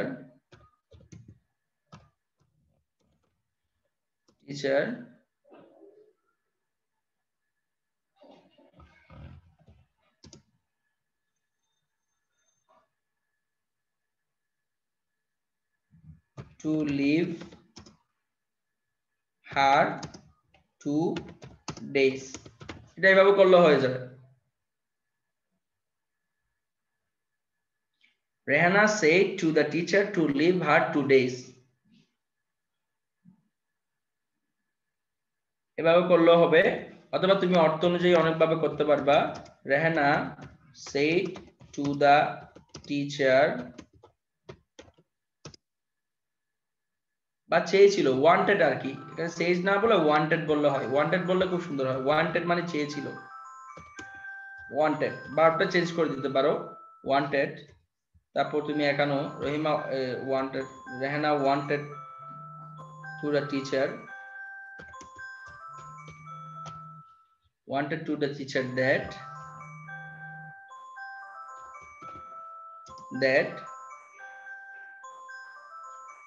she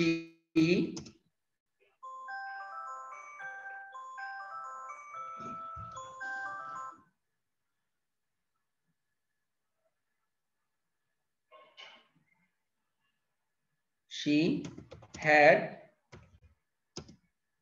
needed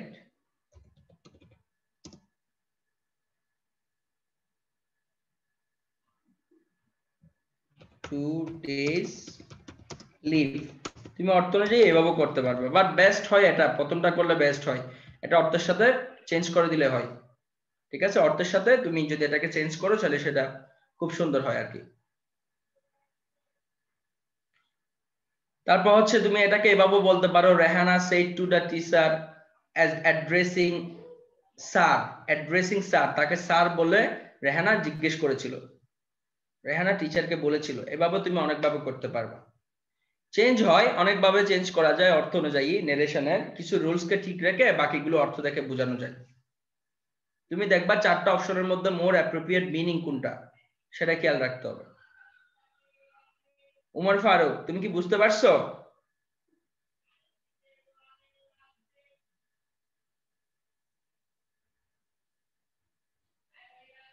Umar Faruk কি আছো? আচ্ছা, উমর ফারুক, আপনার প্রশ্নটা স্যার এটা এইখানে তো স্যার আছে, বলো। তো প্রশ্ন জিজ্ঞাসা ছিল, বলো। স্যার এই যেটা দিছেন রেহানাটা, এটা তো স্যার থাকলে তো আমরা পড়ছিলাম, স্যার থাকলে রিপোর্টিং স্পিচে রেসপেক্ট, হ্যাঁ সরি এখানে হ্যাড নিড হবে না, নিডেডই হবে। সরি, এটা প্রেজেন্ট টেন্স না, প্রেজেন্ট টেন্স থাকলে পাস্ট টেন্স হবে, নিডেড। রেহানা পরে যদি রেসপেক্ট করে দিয়া করি, বুঝি নাই কি বললা? স্যার ওর প্রশ্ন আবার বলো স্যার একটু। স্যার বলতেছি রিপোর্টিং স্পিচে স্যার আছে এখানে, স্যার আই নিড 2 days। আমরা বলছিলাম যে স্যার থাকলে এই সাবজেক্ট পরে রেসপেক্ট করে দিয়ে।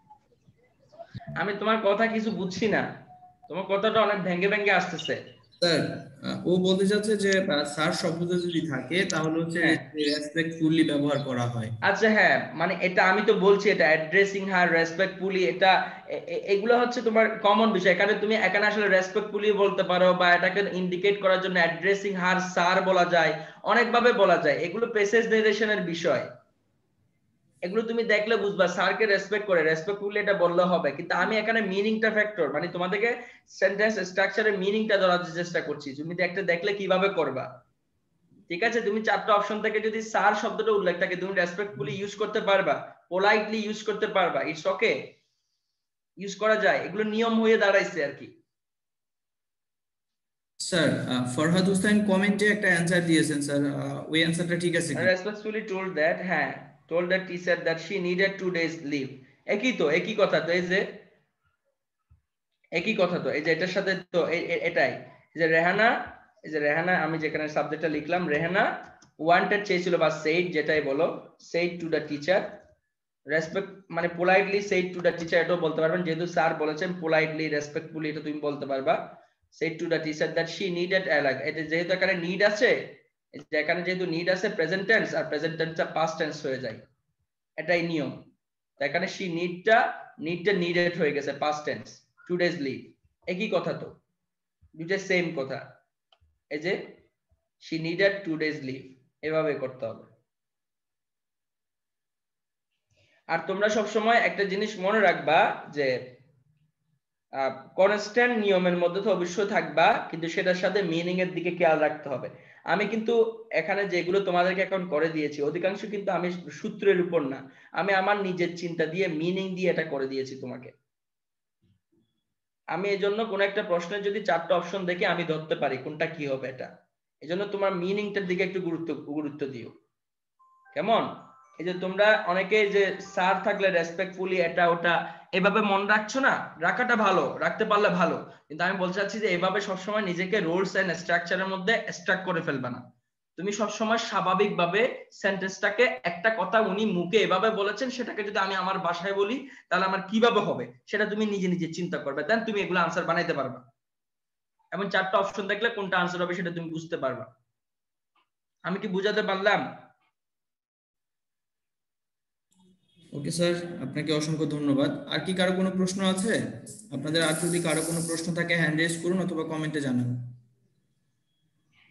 আর আপনারা ক্লাস শেষে থাকবেন, কি আছে একটু কথা আছে, হ্যাঁ আপনারা সবাই একটু থাকবেন।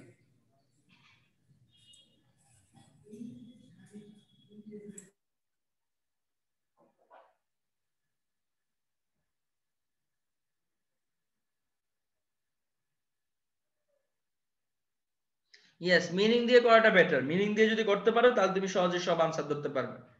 তুমি দেখবা কথাটা নিজের ভাষায় বললে আর অন্যজনের কথা আমি বললে কিভাবে বলবো সেটা যদি ধরতে পারো তাহলে তুমি ইনডাইরেক্ট নিরেশন করতে পারবে।